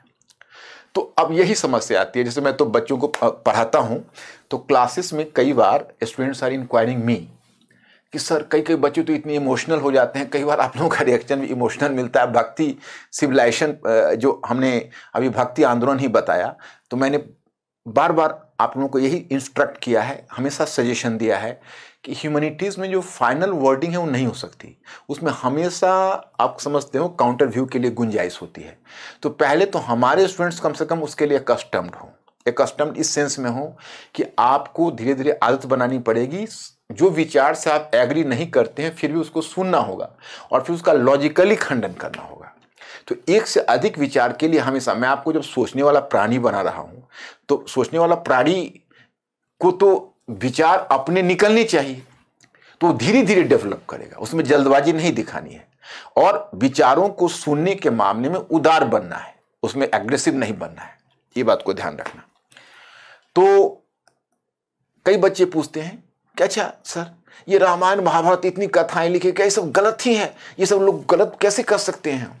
देखिए, रामायण की कथा में जो पात्र हैं वो करेक्ट नाम नहीं है, महाभारत की कथा में जो नाम है वो करेक्ट नाम नहीं है। यहाँ पर जो 8वीं सदी का लेखक इरैनार अगपुरुष संगम के बारे में बता रहा है और कह रहा है 9990 वर्ष तक के संगम चले, क्या ये संभव है? कितना वर्ष पीछे का इतिहास है? अगर 9990 वर्ष तक चलते रहते तो हम लोग भी आई विटनेस रहते और हमारे बाद भी वो चलते रहते। तो ये मिथक है, नाम मिथक है। हाँ, राजाओं का नाम जहाँ ऐतिहासिकता है वो सही है, लेकिन बहुत सारे जो ऐसे नाम आपको कैरेक्टर आते हैं, ऋषि अगस्त के नाम आते हैं, तुल्कापियार के नाम आते हैं, नकीरर के नाम आते हैं, ये सब मिथक है। लेकिन इतिहास उससे निकाला जाता है। महाभारत की जो नाम है, कैरेक्टर्स है और घटना है, वह मिथक है। उस घटना से हम इतिहास निकालते हैं, जैसे दूध से मक्खन निकाला जाता है। जैसे अगर द्रौपदी के पंचपति की कथा है तो हम मानकर चलते हैं कि इसका मतलब है पोलियंड्री या बहुपतित्ववाद का प्रचलन था, इसका मतलब यह घटना वैदिक युग से होना चाहिए या उस काल के आसपास का होना चाहिए। उसी प्रकार से द्रौपदी जैसा पावरफुल कैरेक्टर दिखाता है और आगे फिर सीता जैसा जो है वो उतने पावरफुल नहीं दिखती, वो बहुत मीक एंड सबमिसिव हैं। तो कुछ हिस्टोरियंस मानते हैं कि द्रौपदी जिस सोसाइटी को रिप्रेजेंट कर रही है, that was a tribal society, वो एक जनजातीय समाज है। और सीता जिस समाज का प्रतिनिधित्व कर रही है वो कृषक समाज है, क्योंकि कृषक समाज में महिलाओं की दशा जनजातीय समाज से नीचे गिरती है। In an agrarian society you can find the declining condition of human then a tribal society. तो इस बेसिस पर इस तरह से इतिहास को निकाला जाता है। तो इस संगम से हम इतिहास को निकालते हैं। जैसे विद्वानों का यह मानना है कि जब आप संगम में देखते हो तो आपको सूचना मिलती है। पहले आप ऋषि अगस्त की कथा को ही लो, एक मिथक से इतिहास निकलता है। ऋषि अगस्त की कथा यह कहती है कि एक ऋषि अगस्त दक्षिण की तरफ चले और जब विंध्य पर्वत वे पार कर रहे थे तो अचानक विंध्य के मन में एक शरारत आ गई और विंध्य ने अपना आकार बहुत बड़ा करना शुरू कर दिया The road of and the way of Saint Augusta was blocked. So it was upsetting to Saint Augusta. Saint Augusta upset हुए और उन्होंने गुस्सा खाकर विंध्य पर्वत को वज्र दे मारा। तो वज्र दे मारा तो अब विंध्य पर्वत मरने लगा, घायल हो गया। तो उसने ऋषि से माफी मांगी कि हमें माफ कर दीजिए, हमें बचा लीजिए। तो ऋषि ने उन्हें माफी दे दी, कहा कि देखो हम दक्षिण की तरफ जा रहे, तुम हमारी प्रतीक्षा करना जब तक हम वहां से लौट कर नहीं आते, और तब तक तुम आकार अपना बड़ा मत करना। तो विंध्य आकार छोटा करके बैठा हुआ है, ऋषि अगस्त अभी तक नहीं लौट कर आए। यह हुआ मिथक। अब आप ही बताओ इस मिथक को हम कैसे वास्तविकता मान लें। लेकिन इससे इतिहास यह निकलता है कि उत्तर से दक्षिण की तरफ जनसंख्या का प्रवास, विद्वानों का प्रवास होता रहता था और उत्तर की संस्कृति छन छन कर दक्षिण पहुंच रही है। ऋषि अगस्त की कथा, this is talking in terms of migration of culture, this is talking in terms of travel of culture. ये इंसान का के साथ कल्चर जा रहा है, ऋषि अगस्त हो या ना हो, लेकिन उस पहाड़ी की ऊंचाई के बावजूद भी जो विंध्य क्षेत्र है वो विंध्य क्षेत्र कभी दुर्वेद नहीं रहा। It did never remain to be impregnable. इसमें हमेशा विद्वानों का आना दक्षिण की तरफ होता रहा। अब संगम लिटरेचर दर्शाता है कि धीरे धीरे कैसे उधर आर्यन इन्फ्लुएंस नॉर्थ से आकर साउथ इंडियन के इस साइक को प्रभावित किया। जैसे सबसे पहला आप अगर साहित्य को देखोगे तो ए.एल. बैशम कहते हैं कि व्हाट यू नो एज, अब इसमें ब्राह्मणों का भी आगमन हो रहा है, बौद्ध भिक्षुओं का आगमन हो रहा है, जैन संतों का आगमन हो रहा है, और वो दक्षिण की चेतना पर अपना प्रभाव छोड़ रहे हैं। दक्षिण की चेतना पर धीरे धीरे उनका प्रभाव पड़ रहा है, जो सुदूर दक्षिण, जिसको तमिलम समाज कहते हो। तो अब अगर ए स्कॉलर, सपोज अब A L. Basham has classified this Sangam literature in 3 different stages and categories, you can say the first stage that is Melkanakku. Melkanakku का मतलब है आख्यानात्मक साहित्य। ये साहित्य 2 प्रकार से है। एक कहते हैं साहित्य, इसको आख्यानात्मक साहित्य को कहते हैं युद्ध और प्रेम का साहित्य, the literature of love and war, यानी प्रेम और युद्ध का साहित्य, the literature of love and war. तो इसको नाम दिया गया है तमिल परंपरा में अगम एंड पुरम।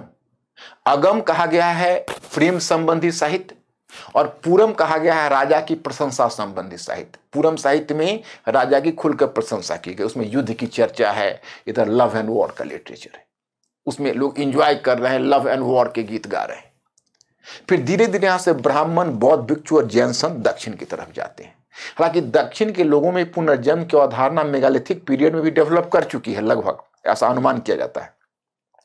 लेकिन दक्षिण के लोग इस मामले में अभी तक कोई निश्चित आइडिया डेवलप नहीं कर पाए सुदूर दक्षिण के, ए.एल. बैशम के अनुसार। अब उत्तर में तुम पहले देखोगे वैदिक धर्म, तो वैदिक कालीन धर्म का दृष्टिकोण भौतिकतावादी है। वहां अगर लोग यज्ञ भी कर रहे हैं तो भौतिक सुखों की प्राप्ति के लिए कर रहे हैं, मटेरियल हैप्पीनेस के लिए कर रहे हैं, मोक्ष या निर्वाण के लिए नहीं कर रहे हैं। मोक्ष का मतलब है मुक्ति, मतलब इस संसार के जंजालों से मुक्त होकर हम उस लोक में पहुंच जाएं और वहां शांति से बैठे रहें, यह मोक्ष की अवधारणा होती है। मोक्ष यह मानकर चलता है ये संसार है वो कहीं ना कहीं हमारे लिए कष्टकर है और ऊपर का संसार सुखकर है। तो 6ठी सदी ईसा पूर्व में धीरे धीरे उत्तर भारत में तुम देखते हो कि उपनिषद के चिंतन से मोक्ष की अवधारणा विकसित होती है, बृहदारण्यक उपनिषद, और फिर धीरे धीरे मोक्ष की अवधारणा धीरे धीरे बाकी धार्मिक पंथों पर भी प्रभाव छोड़ती है। फॉर एग्जाम्पल बुद्धिज्म, जैनिज्म, नाम अलग अलग हो जाता है। बुद्धिज्म के टर्म में उसका नाम आता है, उसे कहते हैं निर्वाण, और जैनिज्म के टर्म में नाम आता है कैवल्य। तो अब क्या हो रहा है कि धीरे धीरे ब्राह्मण, बौद्ध भिक्षु, जैन भिक्षु ये सब छन छन कर दक्षिण की तरफ जा रहे हैं, और धीरे धीरे सुदूर दक्षिण के लोगों पर चेतना पर प्रभाव डालना शुरू कर दिया कि आप लोग इतने खुश क्यों हैं, यह जीवन तो क्षणिक है। Why are you so happy, the life is momentary, ये तो जीवन क्षणिक है ये। और धीरे धीरे उनको भी मोक्ष और निर्वाण का ज्ञान देना शुरू कर दिया, उन पर भी प्रभाव छोड़ना शुरू कर दिया। इसलिए तुम देखते हो मेलकनकु साहित्य के बाद जो दूसरे चरण का साहित्य आता है उसको किलकनकु साहित्य कहते हैं, वह है उपदेशात्मक, क्योंकि उस पर जैन चेतना और बौद्ध चेतना का प्रभाव है। अब सुदूर दक्षिण के लोग अपने प्रेम और युद्ध के गीत गा रहे थे। धीरे धीरे उनके दिमाग पर उन्होंने प्रभाव डालना शुरू कर दिया कि जीवन नश्वर है, आप कुछ जीवन में अच्छी चीजों की तलाश करो, इन भौतिक बातों की तरफ आकर्षण कम कर दो। तो किलकनकु साहित्य में उसको, जिसको आप कहते हो डिडेक्टिव लिटरेचर, उपदेशात्मक साहित्य, उसमें वो प्रभाव उत्तर का ज्यादा आ गया है। फिर जो तीसरे प्रकार का साहित्य कहते हैं, वो तीसरे प्रकार का साहित्य है, उसे कहते हैं महाकाव्य, शिल्पादिकारम। शिल्पादिकारम इलंगो वदिगल नामक विद्वान ने लिखा है, जो अपनी परंपरा एक चोल शासक करिकाल से जोड़ता है। अब मैं आपको यह बताना चाहूंगा कि उत्तर के जो दक्षिण के जो शासक भी हुए हैं, वो अपनी परंपरा कहीं ना कहीं उत्तर भारत से जोड़ने के लिए व्यग्र होते हैं, क्योंकि ब्राह्मणों का भी समर्थन उन्हें होता है और बहुत सारे माना जाता है कि संगम साहित्य रचने में भी उत्तर के कुछ विद्वानों की भूमिका रही है। तो अब जैसे आप तुम समझ लो कि एक चेर शासक है, तो एक चेर शासक है, उसका नाम है उदयनजेराल। उसने अपना टाइटल ले लिया महाभोज उदयनजेराल। तो महाभोज उदयनजेराल का मतलब है महाभोज क्यों? तो उसने दावा किया कि हमने महाभारत के युद्ध में शामिल होने वाले दोनों पक्षों की सेना अर्थात कौरव और पांडवों की सेना को एक रात भोज दिया था, एक रात दावत दी थी, इसलिए हम महाभोज हैं। अब समझिए दक्षिण भारत का यह शासक, अब देखिए क्या यही विविधता में एकता है। दक्षिण भारत का यह शासक क्यों उत्तर में महाभारत के योद्धाओं पर, तो महाभारत युद्ध में योद्धा कहां थे, क्या थे, और फिर दक्षिण भारत का यह शासक उन्हें महाभोज, उन्हें भोज दे रहा है। और उनका जो उत्तराधिकारी हुआ वह तो और भी एक कदम आगे बढ़ गया कि भाई नेदुंजेलियन नाम है साउथ इंडियन, थोड़ा नेदुंजेलियन आपको थोड़ा सा नाम भी आपको बहुत मिलता जुलता सभी के लगते हैं, तो नेदुंजेलियन ये सब नाम है। तो नेदुंजेलियन ने तो इतना बड़ा, he is making such a claim कि we have just conquered Himalayas and we have just we have engraved on the Himalaya mountain, the famous, the state emblem, the royal emblem of Cheras. What was the royal emblem of Cheras? That is bow, धनुष। हमने चेरा के royal emblem को वहां पर उनके जो राज्य चिन्ह हैं, राज्य प्रतीक हैं, वो हमने उनको माउंटेन पर, उनके हिल पर हमने उसको इनग्रेव किया है। अब इतना बड़ा दावा वो कर रहा है। तो इसमें एक जगह पर आर बालचंद्रन कहते हैं कि कहीं ना कहीं कॉन्फ्लिक्ट भी दिख रहा है, कहीं ना कहीं अपना बड़प्पन भी दिख रहा है कि भाई हमने तो हिमालय को जीत लिया। तो उस समय भी उसमें थोड़ा सा कॉन्फ्लिक्ट का तत्व भी आ रहा है कि भाई हम आपसे सबड्यूड नहीं हो रहे हैं, हम आपको भी जीत सकते हैं। खैर whatever may be the reason. तो ये चीज तो पहले से ही दोनों में। उसके बाद क्या हुआ कि जब महाकाव्य पर आते हो तो इलंगो वदिगल एक लेखक है, उसने लिखा है, पता नहीं कब लिखा है, हालांकि माना जाता है कि दूसरी सदी में एक चोल शासक था करिकालन, तो उसी का वो संबंधी था, कोई भतीजा वगैरह कुछ लगता था, but it was might be कि कजन और nephew whatever may be, but this is not established fact. तो उसने शिल्पादिकारम में, आप तुम अगर कहानी पढ़ोगे तो उत्तर का प्रभाव तुम्हें और भी दिखेगा। वहां पर एक व्यापारी पुत्र की चर्चा है जिसका नाम है कोवलन। तो एक कथा है कि कोवलन एक व्यापारी पुत्र है, he was a son of a merchant, और व्यापारी कावेरी पट्टनम का था, और एक दूसरी व्यापारी थी वो मदुरई का व्यापारी था, और उसकी बेटी थी कन्नगी। दोनों दक्षिण भारत के सुदूर दक्षिण के दो बड़े व्यापारी परिवार थे, घराने, दोनों के बीच वैवाहिक संबंध हुआ। तो अब ये तो पूरा साउथ इंडिया उसको सेलिब्रेट किया, और फिर अंत में कोवलन और कन्नगी दोनों पहले तो आरंभ में सुखी से रहने लगे, but there was some party at Kovalan's house, उसमें some dancer Madhavi has come and Kovalan fell in love with Madhavi. Kovalan धीरे धीरे माधवी के प्रभाव में आ गया, और जब कोवलन माधवी के प्रभाव में आया तो अपनी पत्नी को नेग्लेक्ट करके माधवी को ही सारा धन देने लगा। एक समय आया कि कोवलन वर्चुअली भिखारी हो गया, उसके पास अब कोई पेनीलेस कंप्लीटली, कोई पैसा उसके पास नहीं था। उस विपत्ति के समय कन्नगी ने उसे सहायता की। कन्नगी ने कहा कि हम आपको कैपिटल देंगे, जो भी हो, we have restart your business again. उसने कहा कि देखो छोटा मोटा काम तो यहाँ पर मैं कावेरीपट्टनम में करूँगा तो मेरी प्रतिष्ठा लायक सही नहीं होगी, हम लोग मदुरई चलते हैं, शिफ्ट कर जाते हैं, वहीं पर छोटा मोटा कोई धंधा शुरू करेंगे। यहाँ से वो ये दोनों शिफ्ट कर जाते हैं मदुरई। वहाँ पर जाके झोपड़ी ओपड़ी बनाते हैं या कोई हाउस वाउस लेते हैं, दोनों रहना शुरू करते हैं। तभी कन्नगी के पास उस समय क्या था कि जैसे आप देखते हो ना पायल टाइप की चीजें होती है, तो साउथ इंडिया में उसको ज्वेल्ड एंकलेट बोलते हैं। शिल्पाधिकारम का मतलब वही है, सुहाग के नुपुर जिसको बोलते हो, वो प्योर गोल्ड का होता था। और एक खास जौहरी ने 2 जोड़े उस प्रकार के, 1 pair of, you can say the 2 pairs of the jewelled anklet were manufactured by the a common jewelry. One was meant for a princess of Madurai, Pandya princess, and another meant for Kannagi. तो अब एक Pandey princess का जोड़ा था, एक कन्नगी का जोड़ा था।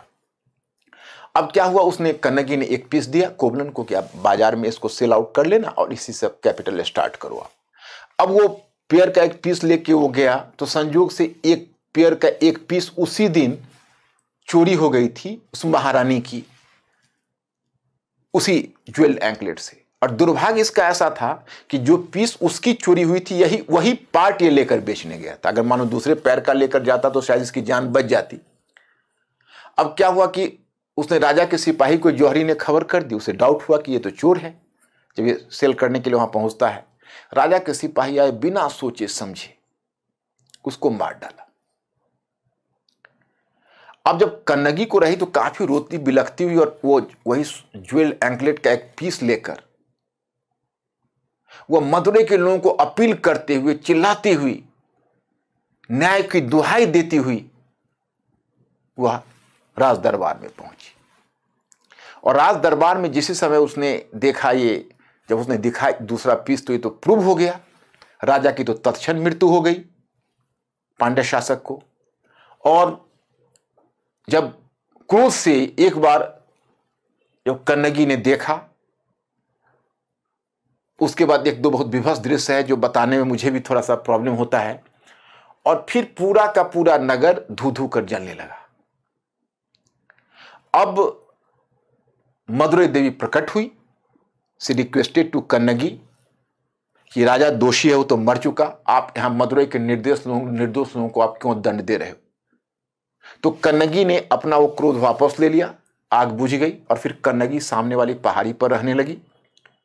वही जो सामने वाली पहाड़ी है वहीं पर उसका डेथ हो गया। और फिर दक्षिण में कन्नगी पूजा शुरू हुई, उसको पटनी पूजा भी कहते हैं, पटनी कल्ट कहा जाता है। पटनी कल्ट या पटनी पूजा करने में जो एक खास पत्थर होता था वो गंगा नदी से धोकर लाया गया था। यह भी उत्तर के प्रभाव को दर्शाता है, यह कहानी उत्तर के प्रभाव को दर्शाता है। और यहीं पर एक कहानी शुरू हो जाती है जिसको तुम मणि मेखलाई कहते हो। वो मणि मेखलाई दूसरा महाकाव्य, उसको शतनार ने लिखा है, वो इसका सीक्वल माना जाता है, आगे का पार्ट। तो उसमें माधवी और कोवलन का जो अफेयर चला था, तो उससे एक बच्ची पैदा हुई थी, उसका नाम था मणि मेखलाई। वो बड़ी गुणी लड़की थी, she was very meritorious girl, very you can say beautiful and well educated, बहुत उसको अच्छी शिक्षा भी मिली थी। And she fell in love with some prince राजकुमार उदय कुमारन। तो किसी प्रिंस उदय कुमारन से उसका अफेयर चल रहा था और बहुत जल्दी दोनों का मैरिज होने वाला था। हाँ, इससे पहले मैं इसका मैं मणि मेखलाई की शुरुआत की बात बता दूं, तो उधर आपने देखा कि कन्नगी का डेथ हो गया और कन्नगी के डेथ के बाद जो कोवलन है वो भी मर गया। कोवलन तो पहले ही मर चुका था और कन्नगी का डेथ हो गया। अब जब मणि मेखलाई आपका आरंभ होता है तो पहली घटना ये होती है कि माधवी से शुरू होती है कि माधवी को जब पता चला अपने लवर के बारे में, उसका इतना बुरा हाल हुआ और उसके परिवार के साथ ऐसा हुआ, तो उसको जीवन से विरक्ति हो गई और उसको लगा कि ये जीवन नश्वर है, हम किस जीवन की परिकल्पना कर रहे हैं। तो वो जाता है और जाकर बुद्धम शरणम गच्छामि, वो बौद्ध पंथ की सदस्यता ग्रहण कर लेता है। इधर तो एक तरह से बौद्ध पंथ में को ज्वाइन कर लेती है। अब इधर उसकी बेटी मणि मेखलाई है, उसका राजकुमार उदय कुमारन से अफेयर चल रहा है, शादी होने वाली है। उसको भी लगता है जीवन नश्वर है, the life is momentary, why you are just seeking for the happiness in life, और वह भी जाती है और बुद्धम शरणम गच्छामि, वो भी बौद्ध पंथ की सदस्यता ग्रहण कर लेती है। अब माय स्टूडेंट्स आप बताइए कि यह क्या है? यह कहीं ना कहीं दर्शाता है कि यह जीवन से जो विरक्ति का भाव है, जो मोक्ष या निर्वाण की अवधारणा उनके दिमाग में घर कर रही है, इस पर उत्तर का प्रभाव है महाकाव्य पर। हालांकि महाकाव्य के बारे में लिखा जाता है कि 6ठी सदी से पूर्व के लगभग इसका कंपाइलेशन हुआ होगा, और अगर आप उस महाकाव्य पर दृष्टिपात करोगे तो पता चलेगा कि महाकाव्य साहित्य पर उत्तर का प्रभाव सबसे ज़्यादा है, क्योंकि 2 कारक उत्तर के महाकाव्य साहित्य को प्रभावित करते। You have to be careful about. एक तो कारक यह है कि पहले जो तमिल कवि थे वो छोटी छोटी कविताएं लिखते थे, जिसमें वो 3 पंक्तियों से लेकर 800 लाइन्स तक उसमें होते थे, from 3 lines to 800 lines. But now they started to write the you can say epic like compositions. Epics अपने आप में एक बहुत बड़ा कंपोजिशन होता है। तो इस तरह के अगर कंपोजिशंस वो लिखने लगे तो इस पर उत्तर भारत का प्रभाव है, और ये कहीं ना कहीं शिल्पादिकारम और मणि मेखलाई पर रामायण और महाभारत का प्रभाव हो सकता है। फिर आप दूसरा फैक्टर देखते हो कि इसमें जो विरक्ति का भाव आता है, या जीवन के ये भौतिक सुख से धीरे धीरे मोक्ष या निर्वाण की तरफ जो उनकी यात्रा हो रही है, इस पर भी उत्तर का प्रभाव है। तो my students, now you will very well understand that कि कैसे 2 संस्कृतियों के बीच का फ्यूजन हो रहा है। अब इसी क्रम में तुम देखोगे तो अब राज्य निर्माण की प्रक्रिया तो मैं आपको पहले ही बता चुका हूं। अब संगम साहित्य, जैसे आपका यूपीएससी में जो क्वेश्चन पूछा था, वो क्वेश्चन क्या था? क्वेश्चन ये था कि संगम साहित्य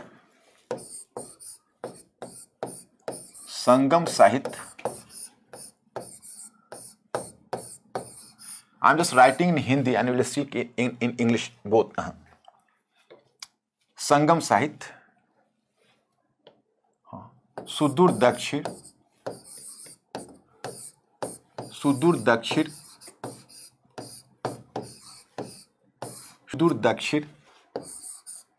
के राजनीतिक,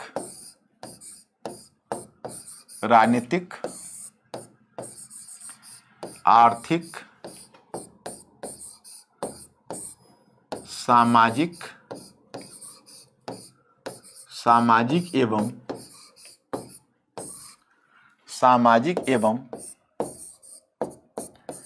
सांस्कृतिक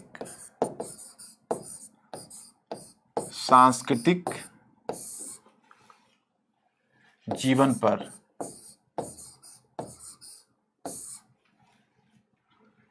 पर प्रकाश डालता है।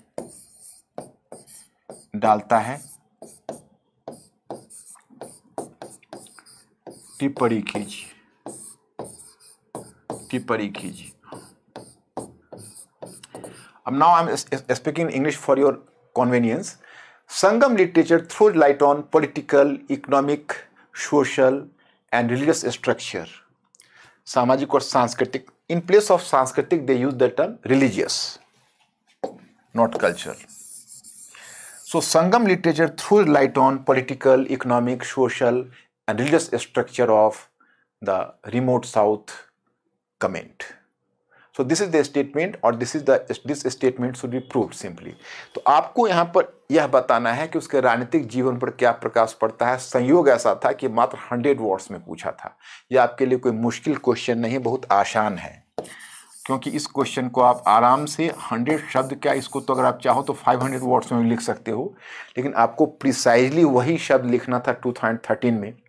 इस पर थोड़ा सा अगर आप नज़र डालोगे तो आपको पता चलेगा कि आप 3 राजवंशों से ही केवल अगर वाकिफ करा दिए, क्योंकि उसकी सेना और नौकरशाही को तो छोड़ो, आर्थिक क्षेत्र में थोड़ी सी आपको झलक दे देता हूं तो आपको पता चलेगा।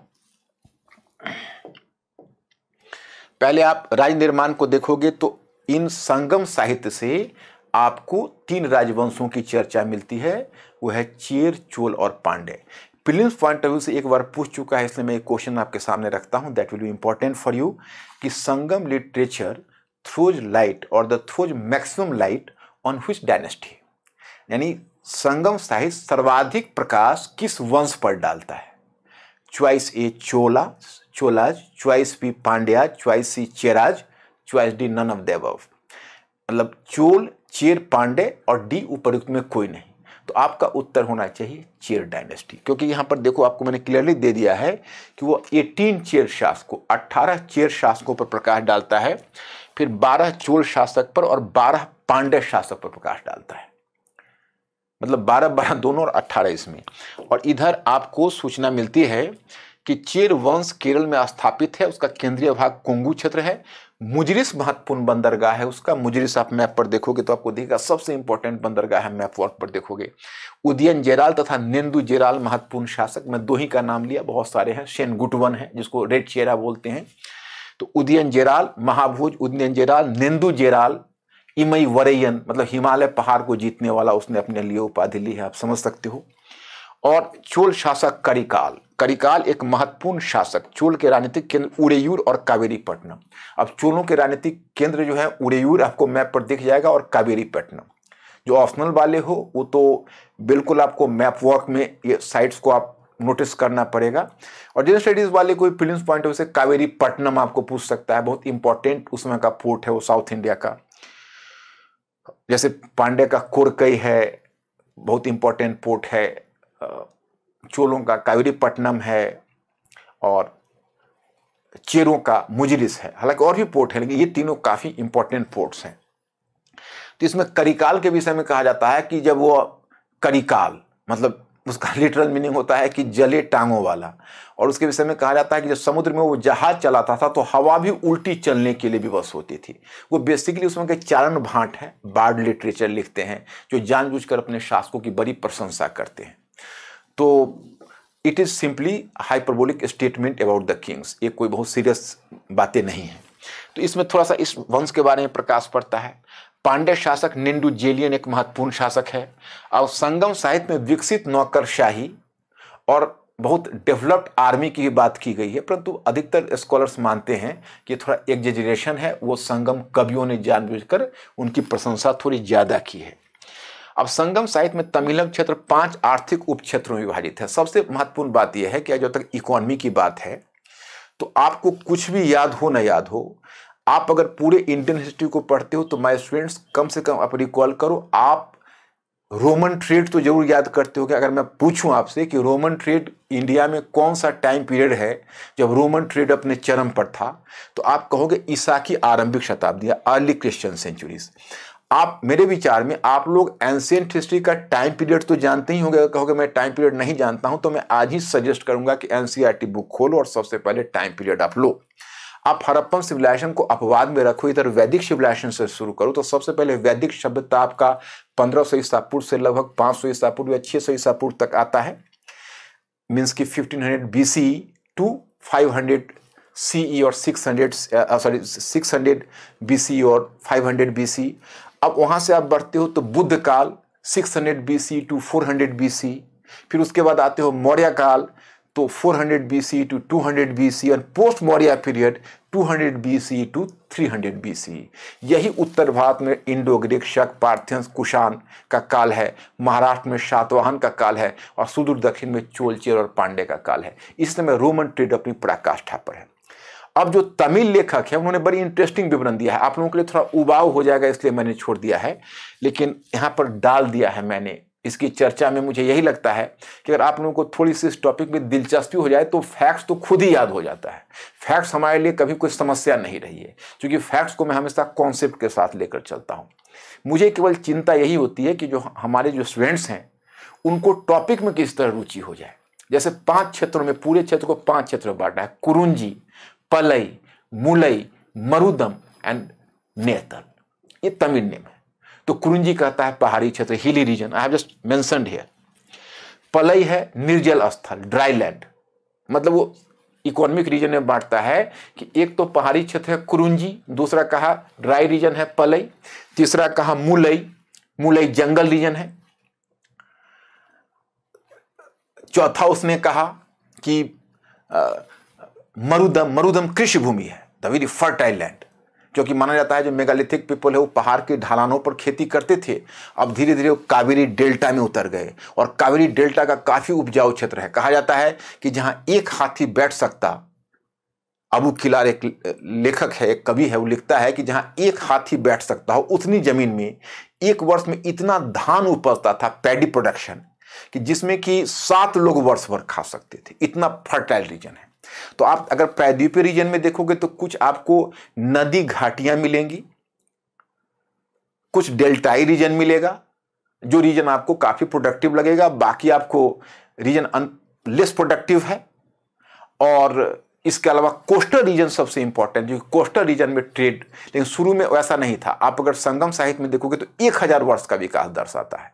ये शुरू करता है पशुचारण से, जब लोग उस समय पशुचारण करते थे, फिर उन्होंने खेती को अपनाया और खेती के बाद फिर व्यापार से जुड़ गए ईसा की आरंभिक शताब्दी में, तो नगरों का निर्माण कर लिया। तो 3 स्टेजेज में आपको सुदूर दक्षिण के समाज का विकास देखने को मिलता है, पशुचारण, विकसित कृषक, और फिर उसके बाद आपको रोमन ट्रेड से उनका जुड़ाव। तो 3 स्टेज में आपको देखने को मिलता है। तो मरुदम है वो कृषि भूमि, और नेतल है वो समुद्री किनारा है। तो समुद्री किनारा में पहले तो पेशा था मछली पकड़ना, नमक बनाना और मोती निकालना। क्योंकि पांड्या रीजन जो कोरकई है वहां पर मोती का विशेष उत्पादन होता था, तो मोती निकालना भी उनके ऑक्यूपेशन में एक शामिल था। तो मोती निकालने को भी उन्होंने अपना एक ऑक्यूपेशन माना था। इस प्रकार से तुम देखते हो कि इन रीजन का इकोनॉमिक इंपॉर्टेंस के अनुसार बताया गया है। एक समय था कि पहले मरुदम का इंपॉर्टेंस काफ़ी बढ़ गया था, बिकॉज वहाँ पर एग्रीकल्चर लैंड काफ़ी डेवलप्ड था। बाद में नेतल, जब रोमन ट्रेड हुआ तो मुजिरिस बंदरगाह है, कोरकई बंदरगाह है, कावेरीपट्टनम बंदरगाह है, रोमन सिक्के तक भी साउथ में मिले हैं। क्योंकि देखो साउथ में 1-2 आइटम्स ऐसे मिलते थे जिसकी रोम में बहुत ज़्यादा मांग थी। एक तो उनका मसाले में जो काली मिर्च है, the black pepper. So black pepper was characterize as yavana priya, उसको यवन प्रिया कहा जाता था। यवन प्रिया इसलिए कि दैट इज बीइंग लाइक्ड और लव्ड बाय यवंस। यवंस मींस फॉरेनर्स को यवन बोलते थे। तो काली मिर्च का बहुत ज्यादा इंपॉर्टेंस था। दूसरी बात है कि सुदूर दक्षिण में जो मोती निकाला जाता था, मोती की बहुत ज्यादा मांग थी वहां, तो इसलिए उनके यहां। तो आप इस प्रकार से देखते हो। अब देखो, अब जहां तक समाज की बात है, तो सुदूर दक्षिण का समाज में मैं एक बात बताऊं कि उत्तर का प्रभाव जैसे जैसे छनकर सुदूर दक्षिण में जाता रहा, कि ग्रेजुअली यू कैन से कि the ideas of northern India gradually percolated to southern India. लेकिन साउदर्न इंडिया ने नॉर्दर्न इंडिया के आइडियाज को एज इट इज नहीं लिया, बल्कि अपने सोशियो इकोनॉमिक और कल्चरल कंडीशंस के अनुसार उसको रिफॉर्मुलेट किया। जैसे वर्ना सिस्टम, आपको सूचना मिलेगी शिल्पादिकारम से भी और कई ग्रंथों से, कि धीरे धीरे उत्तर के वर्ना सिस्टम से दक्षिण के लोग वाकिफ हुए और उन्होंने उत्तर के मॉडल पर वर्ना सिस्टम को इंट्रोड्यूस करने की भी कोशिश की। लेकिन कभी वर्ना सिस्टम दक्षिण के समाज में वैसा नहीं पनप पाई। दक्षिण, सुदूर दक्षिण के समाज में यू विल अंडरलाइन कि main division remained between Brahmanas and non Brahmanas, मतलब क्षत्रिय और वैश्य। ये सुदूर दक्षिण के समाज में कभी नियमित वर्ण नहीं रहे। मुख्य विभाजन किनके बीच रहा? ब्राह्मणों के बीच और गैर ब्राह्मणों के बीच। और जिन्हें आप गैर ब्राह्मण कहते हो, they were further divided on the basis of their occupations. अपने ऑक्यूपेशन के आधार पर उनका फर्दर डिवीजन हुआ है। तो उसी में आप देखोगे परतवर कई जातियां हैं, जैसे नेतल क्षेत्र में परतवर जैसी जातियां आ गई। जो उपजाऊ क्षेत्र है मरुदम, उसमें उस्वर और वेल्लार कहते थे धनी किसानों को, जाति ही बन गई।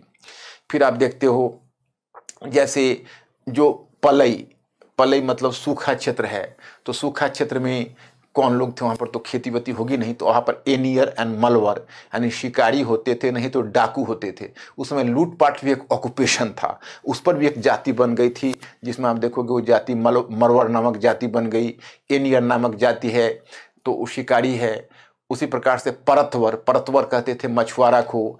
पुलैयन जो चटाई लकड़ी बनाती है, तो परतवर है, दैट इज द फिशरमैन।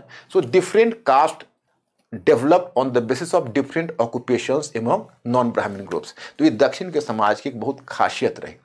अब देखो पटनी कल्ट, कन्नगी पूजा, खासकर कन्नगी के बाद वहां पर पटनी पूजा शुरू हो गई है। लेकिन जब पटनी पूजा शुरू होती है तो इसका मतलब ये नहीं कि महिलाओं की स्थिति सुधरती है। You will be surprised to know that even after the beginning of patni cult, in actual sense the social condition of women declines. तो वहाँ पर दक्षिण में जो उत्तर में आपको सामाजिक बुराइयां दिखेगी, दक्षिण में भी दिखेगी। जैसे पटनी कल्ट शुरू है, लेकिन सामान्यतः महिलाओं की दशा अच्छी है, उसका इंडिकेशन वह नहीं है। अब ये वंश परंपरा पर कुटी प्रथा मैंने एक बताया, उनका मुख्य रूप से उनका जो समाज है वह वंश परंपरा पर आधारित है। तो वंश परंपरा पर जो आधारित समाज होती है उसमें वर्ण विभाजन कम से कम होता है, और आर्थिक विभाजन के साथ साथ सामाजिक विभाजन तो है, क्योंकि आप देखते हो कि जो धनी लोग हैं वो ईंटों के मकान में they are living in the brick houses, and जो कॉमन पीपल है they are living in huts, और हट मीन्स झोपड़ियों में रहते थे। अब वन व्यवस्था को अपनाने की कोशिश की गई लेकिन संभव नहीं हो पाई। तो ये सब थोड़ा सा हमने सोसाइटी में आपको इन्फॉर्मेशन दे दिया है। अब देखो धार्मिक जीवन में उत्तर और दक्षिण के बीच ऐसा आपको सामंजस्य दिखेगा। जैसे उत्तर में देखिए, तो उत्तर में आपने ऋषि अगस्त का नाम सुना है। तो ऋषि अगस्त दक्षिण में इतने इंपॉर्टेंट हो गए हैं, you will find so many temples there. उसको अगस्तेश्वर टेम्पल कहते हैं ऋषि अगस्त के नाम पर। सो इंपॉर्टेंट अगस्त की कहानी तो मैंने आपको बताई। उसी तरह उत्तर के एक और ऋषि है, उनका नाम है कौंडिन्य। तो कौंडिन्य ऋषि का भी आपको सुदूर दक्षिण में काफ़ी चर्चा मिलेगी, काफ़ी उनका विवरण मिलेगा आपको। और उत्तर के देवता और दक्षिण के देवता, अब जैसे दक्षिण के प्रमुख देवता हैं मुरुगन। आज भी तुम देखोगे नॉर्मली इन तमिल सोसाइटी में, जैसे कोई उत्तर में आप बोलते हैं हे राम, तो दक्षिण में हे मुरुगन। तो मुरुगन एक बहुत ही इंपॉर्टेंट देवता है, और लेकिन मुरुगन जो देवता है उसका उत्तर की एक देवता के साथ, जैसे ब्राह्मण, बौद्ध और जैन पंथ के संपर्क में मोक्ष और निर्वाण की अवधारणा आई, तो मैंने धर्म के क्षेत्र में बता ही दिया। देवताओं के बीच भी एकीकरण आपको दिखेगा। जैसे दक्षिण तथा उत्तर के देवताओं के बीच एकीकरण, इसमें दक्षिण के देवता है मुरुगन, तो उत्तर के देवता है कुमार कार्तिकेय। तो मुरुगन के साथ किसका एकीकरण है, एसिमिलेशन है, that is with Kumar Kartikeya. उसी प्रकार से उत्तर दक्षिण के देवता है मेयन, जिनका एकीकरण उत्तर के देवता विष्णु से है। दक्षिण की देवी है कोरनाबाई, उनका दुर्गा से है। इसके अलावा इंद्र का भी चर्चा है, कृष्ण की भी चर्चा दक्षिण भारत में आपको मिलेगी जो उत्तर के देवता हैं। तो दोनों के बीच मैंने तो महसूस किया कि मैं केरला के एक होटल में सोया हुआ था, मॉर्निंग में एक भजन कीर्तन से उस किसी आसपास कोई टेंपल था, वहाँ से भजन की आवाज़ आ रही थी, तो उसे नींद टूटी। तो for time being I started to realize कि possibly I am lying in a hotel in north India. उसी तरह से ढोल मजीरे, उसी तरह के कीर्तन की धुन। फिर बाद में मैंने देखा कि अरे ये तो एक दूसरे लैंग्वेज में है, ये लैंग्वेज का केवल फर्क है, लेकिन जो उनका धार्मिक विश्वास है वो संगम युग से ही चला आ रहा है, जो धीरे धीरे क्रिस्टलाइज होकर आज तक चलता रहा। क्योंकि हिंदुस्तान की जो समन्वित संस्कृति कहते हैं यही विकसित हुई है, और यहाँ से दक्षिण और उत्तर के बीच सामंजस्य होना सुदूर दक्षिण से भी हो रहा है। और अब बाद के समय में तमिलहम समाज को संगम संस्कृति की विरासत, अब उसको देखो अतीत से वर्तमान तक कोई न कोई रूप में ये बना हुआ है। हालांकि आज देखो वर्तमान में कितना परिवर्तन हुआ। अगर आप भौतिक दृष्टि से देखोगे तो सुदूर दक्षिण का समाज कहाँ से कहाँ पहुँच गया, लेकिन जो बेसिक साइक है कल्चर का, चाहे उत्तर हो या दक्षिण हो, वह बेसिक साइक में कुछ बातें कल्चर की रह जाती है। इसलिए कल्चर को लॉन्ग लास्टिंग माना जाता है, और इसीलिए किसी भी समुदाय के कल्चर को अवश्य पढ़ा जाता है, क्योंकि उसके कल्चर से उस समाज के जीवन दृष्टिकोण को समझने का मौका मिलता है। वैसे मैं बताऊं, कल्चर भी स्टैटिक नहीं है, कल्चर भी प्रोग्रेसिव होता है। समय के साथ कुछ ऐसे वैल्यू सिस्टम होते हैं जो आउटडेटेड हो जाते हैं और नए आ जाते हैं, लेकिन चेंजेज के बाद भी कुछ कॉन्टिन्यूटी भी बनी रहती है। तो जरा हम कॉन्टिन्यूटी को देखें कि आगे के काल में क्या मिलता है। मैंने आपको भक्ति काल पर एक लेक्चर दिया था, तो कई बच्चों का सवाल था, and that is the very natural type of question, I am appreciating, no problem at all, कि सर जब इस तरह की कहावत है कि भक्ति द्राविड़ उपजो लायो रामानंद, तो हमने आपको बताया कि उत्तर से भक्ति दक्षिण गई और फिर दक्षिण से भक्ति आई, तो क्यों फिर दक्षिण में भक्ति को विकसित होने का श्रेय क्यों दिया जाता है?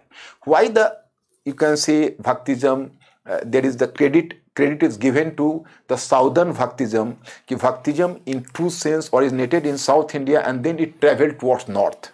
तो ये इसलिए क्योंकि देखो अब उत्तर में भक्ति थी, पुराणों पर आधारित भक्ति थी, जो आप भागवत गीता तो पहले रची गई ना, और पुराण तो भागवत पुराण वगैरह रचना।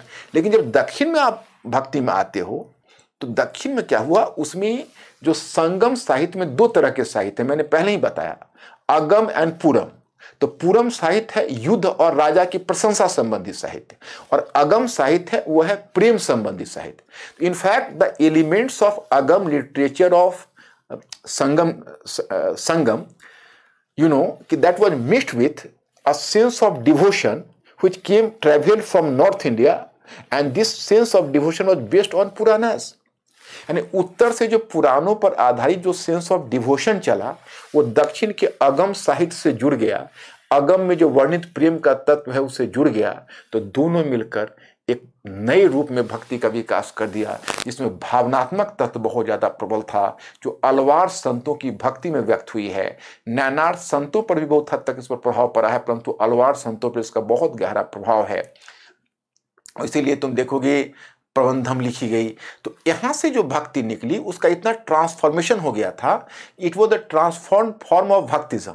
सो एक ये नए प्रकार की भक्तिज्म का रूप ले लिया, जो फिर दक्षिण से फिर उत्तर की तरफ इसका करंट गया, इसलिए क्रेडिट दक्षिण को दिया जाता है। तो यहां पर संगम का तत्व भक्ति के साथ जुड़ गया, मैंने आपको बताया। अब देखिए, सुदूर दक्षिण के समाज में युद्ध का को देखते हो, संगम साहित्य में युद्ध को बहुत ज्यादा आइडियलाइज किया जाता, इतना आइडियलाइज किया जाता कि उस समय युद्ध में मारे जाने वाले को एक बड़ा ही सेक्रेड वर्क माना जाता, उसको एक महान माना जाता। युद्ध भूमि में जिस योद्धा की मृत्यु होती थी, उस मृत्यु को बहुत आइडियलाइज किया जाता, उसको बहुत, उस डेथ को माना जाता कि ये बहुत डाइफिकेशन है, मतलब वो एक तरह से ईश्वर के समकक्ष पहुंच जाना है। तो माना जाता है कि अगर कोई युद्ध में योद्धा मारा जाएगा तो सीधा स्वर्ग जाएगा। तो युद्ध में अगर योद्धा जो अपने प्राण न्यौछावर करते थे तो उनके सम्मान में एक पिलर बनता था, एक पत्थर का पिलर गाड़ा जाता था, उसको नडुकल बोलते थे, वीराकल, वीरों की स्मृति। तो दक्षिण में यह वीराकल और युद्ध का विशेष महत्व था। आप यही समझे कि चोल काल में भी, चोलों के समय भी एक वलयीकरण करके, एक वलयीकरण करके एक समूह होता था। ये सब पेशेवर सैनिक होते थे, जो पैदा होते ही एक सैनिक बनकर और वीरतापूर्वक अपना प्राण न्यौछावर करने की शपथ लेते थे। तो कुछ विद्वान और आलोचक तो यहां तक मानते हैं कि इनका भी एक बहुत बड़ा, इन पर एक ये जो फैक्टर है, ये फैक्टर के बारे में बताते हैं कि बहुत बड़ा इनका संगम संस्कृति का इनके व्यक्तित्व पर प्रभाव है, क्योंकि इस प्रकार के जो संगम में जो वीराकल या नडुकल बनाए जाते थे, इन योद्धा उसी परिकल्पना से विकसित हैं। तो वहां पर वॉर को आप विशेष तरह से आप देखेंगे, नडुकल जैसी चीज है और प्राण न्यौछावर करने की बात है। मैं आपको बताऊं, you will be surprise to know that कि अगर if a warrior is just dying a natural death, so this death was counted as an ignoble death. इस डेथ को माना जाता था कि इग्नोबल डेथ है और उसको स्वर्ग नहीं मिल पाएगा, तो उसके डेड बॉडी को कई बार तलवार से कई टुकड़ों में काट दिया जाता था, ताकि ऊपर यमराज को कम से कम कंफ्यूजन हो जाए कि वो युद्ध में मारा गया है। इतना ज्यादा उस वॉरियर का और एक वॉरियर वैल्यू सिस्टम का इंपॉर्टेंस था। वो इंपॉर्टेंस बाद के काल में भी रह गया। फिर वीर पूजा, हीरो वर्शिप। संगम लिटरेचर में आपको हीरो वर्शिप की चीज दिखेगी। आप देखोगे पशु चारण, एनिमल और ह्यूमन बीइंग्स का संबंध और इनकाउंटर, वो संगम लिटरेचर में भरा पड़ा है, और वह सब आज कोई न कोई रूप में व्यक्त हो रहा है। जैसे वीरों की मूर्ति पर प्रस्तर लगाना, नडुकल, वर्तमान तमिलम समाज तथा राजनीति में वीर पूजा की भावना। आज भी तुम देखो कि अपने वीरों के सम्मान में वीर पूजा की जो भावना है, हीरो वर्शिप, वो पहले जहां वॉरियर के लिए होता था, आज पॉलिटिकल लीडर के लिए भी हो गया। दक्षिण के समाज में आपको ऐसा अपवाद मिलेगा, आज भी आप देखेंगे कोई अगर बहुत पॉपुलर लीडर का अगर डेथ होता है तो उसके साथ कुछ लोग सेल्फ इमोलेशन कर लेते हैं, इतना सम्मान उन्हें देते हैं। दक्षिण आपको ऐसा अपवाद मिलेगा जहां बहुत महत्वपूर्ण नेता हों या बहुत महत्वपूर्ण अभिनेता हों या महत्वपूर्ण अभिनेत्री हों, उनके लिए मंदिर बनते हैं, दे आर गेटिंग वर्शिप्ड। यह संगम लिटरेचर का, यह संगम कल्चर का प्रभाव है। वो कंटिन्यूएशन आपको दिखेगा अभी भी तमिलम समाज में। और फिर आप मानव और पशु के जो संबंध, जैसे पशु चारण था, युद्ध और पशु चारण काफी इंपॉर्टेंट था संगम लिटरेचर में। आज भी आप देखते हो कि कहीं ना कहीं जो जल्लीकट्टू है, उसको कहीं ना कहीं वह जो एक कल्चरल समारोह के रूप में है, तो वो कंटिन्यूएशन कोई ना कोई रूप में संगम पीरियड से आपको दिखेगा, उस मनोभाव का कंटिन्यूएशन दिखेगा। और मैं आपको बताना चाहूँगा युद्ध एवं संघर्ष में विशेषकर जिसको तुम मार्शल आर्ट कहते हो, आज भी केरला का मार्शल आर्ट आप जानते ही हो कि कितना मतलब इम्पॉर्टेंट है, तो वो उसको डेडलीस्ट आर्ट मानते हैं। वो कहीं ना कहीं उसका कंटिन्यूएशन संगम इससे, आज भी आप जाओगे तो आपको वो मार्शल आर्ट आपको केरला के हर चौराहे पर दिखेगी। और आप वहाँ पर जो उनका एक विशेष डांस है, आप जानती ही हो कथकली, तो उसके लिए हर जगह सेंटर होंगे। आज वो केरला टूरिज्म का फेस है, उसका कहीं ना कहीं कंटिन्यूएशन कहाँ से आ रहा है, तो संगम पीरियड से आ रहा है। तो मैं स्टूडेंट्स, संस्कृति मिटती नहीं है, संस्कृति समय के साथ बदलती है, लेकिन निरंतरता भी बनी रहती है। और आप देखिए कि आगे भक्ति मूवमेंट हो या फिर वर्तमान तमिलम का समाज हो, कहीं ना कहीं संगम संस्कृति का प्रभाव रहा है। और उत्तर और दक्षिण के बीच आज भी आप विविधता में एकता देखते हो। यह विविधता में एकता तभी संभव हुआ जब संगम पीरियड में ही उत्तर और दक्षिण के दोनों के कुछ तत्व, दोनों के भाव, दोनों के विचार मिल रहे हैं। पहले उत्तर से भाव मोक्ष, निर्वाण और कैवल्य के रूप में दक्षिण जा रहे हैं। You are just observing. उसके बाद उत्तर के देवताओं का, उत्तर के महाकाव्य का प्रभाव हो रहा है। फिर दक्षिण से भक्ति का तत्व आ रहा है जो उत्तर को प्रभावित कर रहा है, उत्तर के रिलीजन को ट्रांसफॉर्म कर रही है सुदूर दक्षिण की भक्ति। इस प्रकार से विविधता है दोनों में, लेकिन विविधता के बीच भी एकता का सूत्र है। और यही विविधता में एकता भारतीय संस्कृति की जान है। लेकिन अगर आगे जैसा आप देखते हो कि मैंने आपको बताया कि जर्नी ऑफ अ सिविलाइजेशन, जो रिवाइज्ड यहाँ पर आपको मैं बता रहा हूँ कि जो न्यू अप्रोच है, वो न्यू अप्रोच अभी जो फिर एक बार बता दूँ कि आर बालाकृष्णन का अगर यह सिद्ध हो जाएगा तब तो डायरेक्ट कंटिन्यूएशन हो जाएगा कि उत्तर का इंडस वैली सिविलाइजेशन डायरेक्ट संगम सिविलाइजेशन के रूप में वहाँ डेवलप हुआ और दोनों के बीच डायरेक्ट कंटिन्यूएशन है। तब तो आज उत्तर और दक्षिण के संबंधों के निर्धारण में उत्तर और दक्षिण भारत में एक रेवोल्यूशनरी आइडिया आ जाएगा। देखिए आगे क्या होता है। हिस्ट्री एक स्टैटिक सब्जेक्ट नहीं है, एक डायनामिक सब्जेक्ट है। समय के साथ शोध बदलते हैं, इंटरप्रिटेशन बदलते हैं, और इंटरप्रिटेशन, नए इंटरप्रिटेशन के साथ हमें भी बदलना पड़ता है, आपको भी बदलना पड़ेगा। और अगर आप यूपीएससी और स्टेट सर्विसेज में अगर सफल हो के अपनी पहचान को अलग बनाना चाहते हैं तो लेटेस्ट से लेटेस्ट चीज़ों के टच में आपको रहना पड़ेगा। ओके माय स्टूडेंट्स, मेरी तरफ से फिर एक बार शिक्षक दिवस की शुभकामना। और फिर मैं आपसे मिलूँगा नेक्स्ट वीक और पॉसिबली एक अच्छे टॉपिक के साथ। मैंने विविधता पर काफ़ी चर्चा कर ली, अब हो सकता है आगे विविधता में एकता पर कोई टॉपिक लेकर आऊँ। Thank you very much, I will see you later.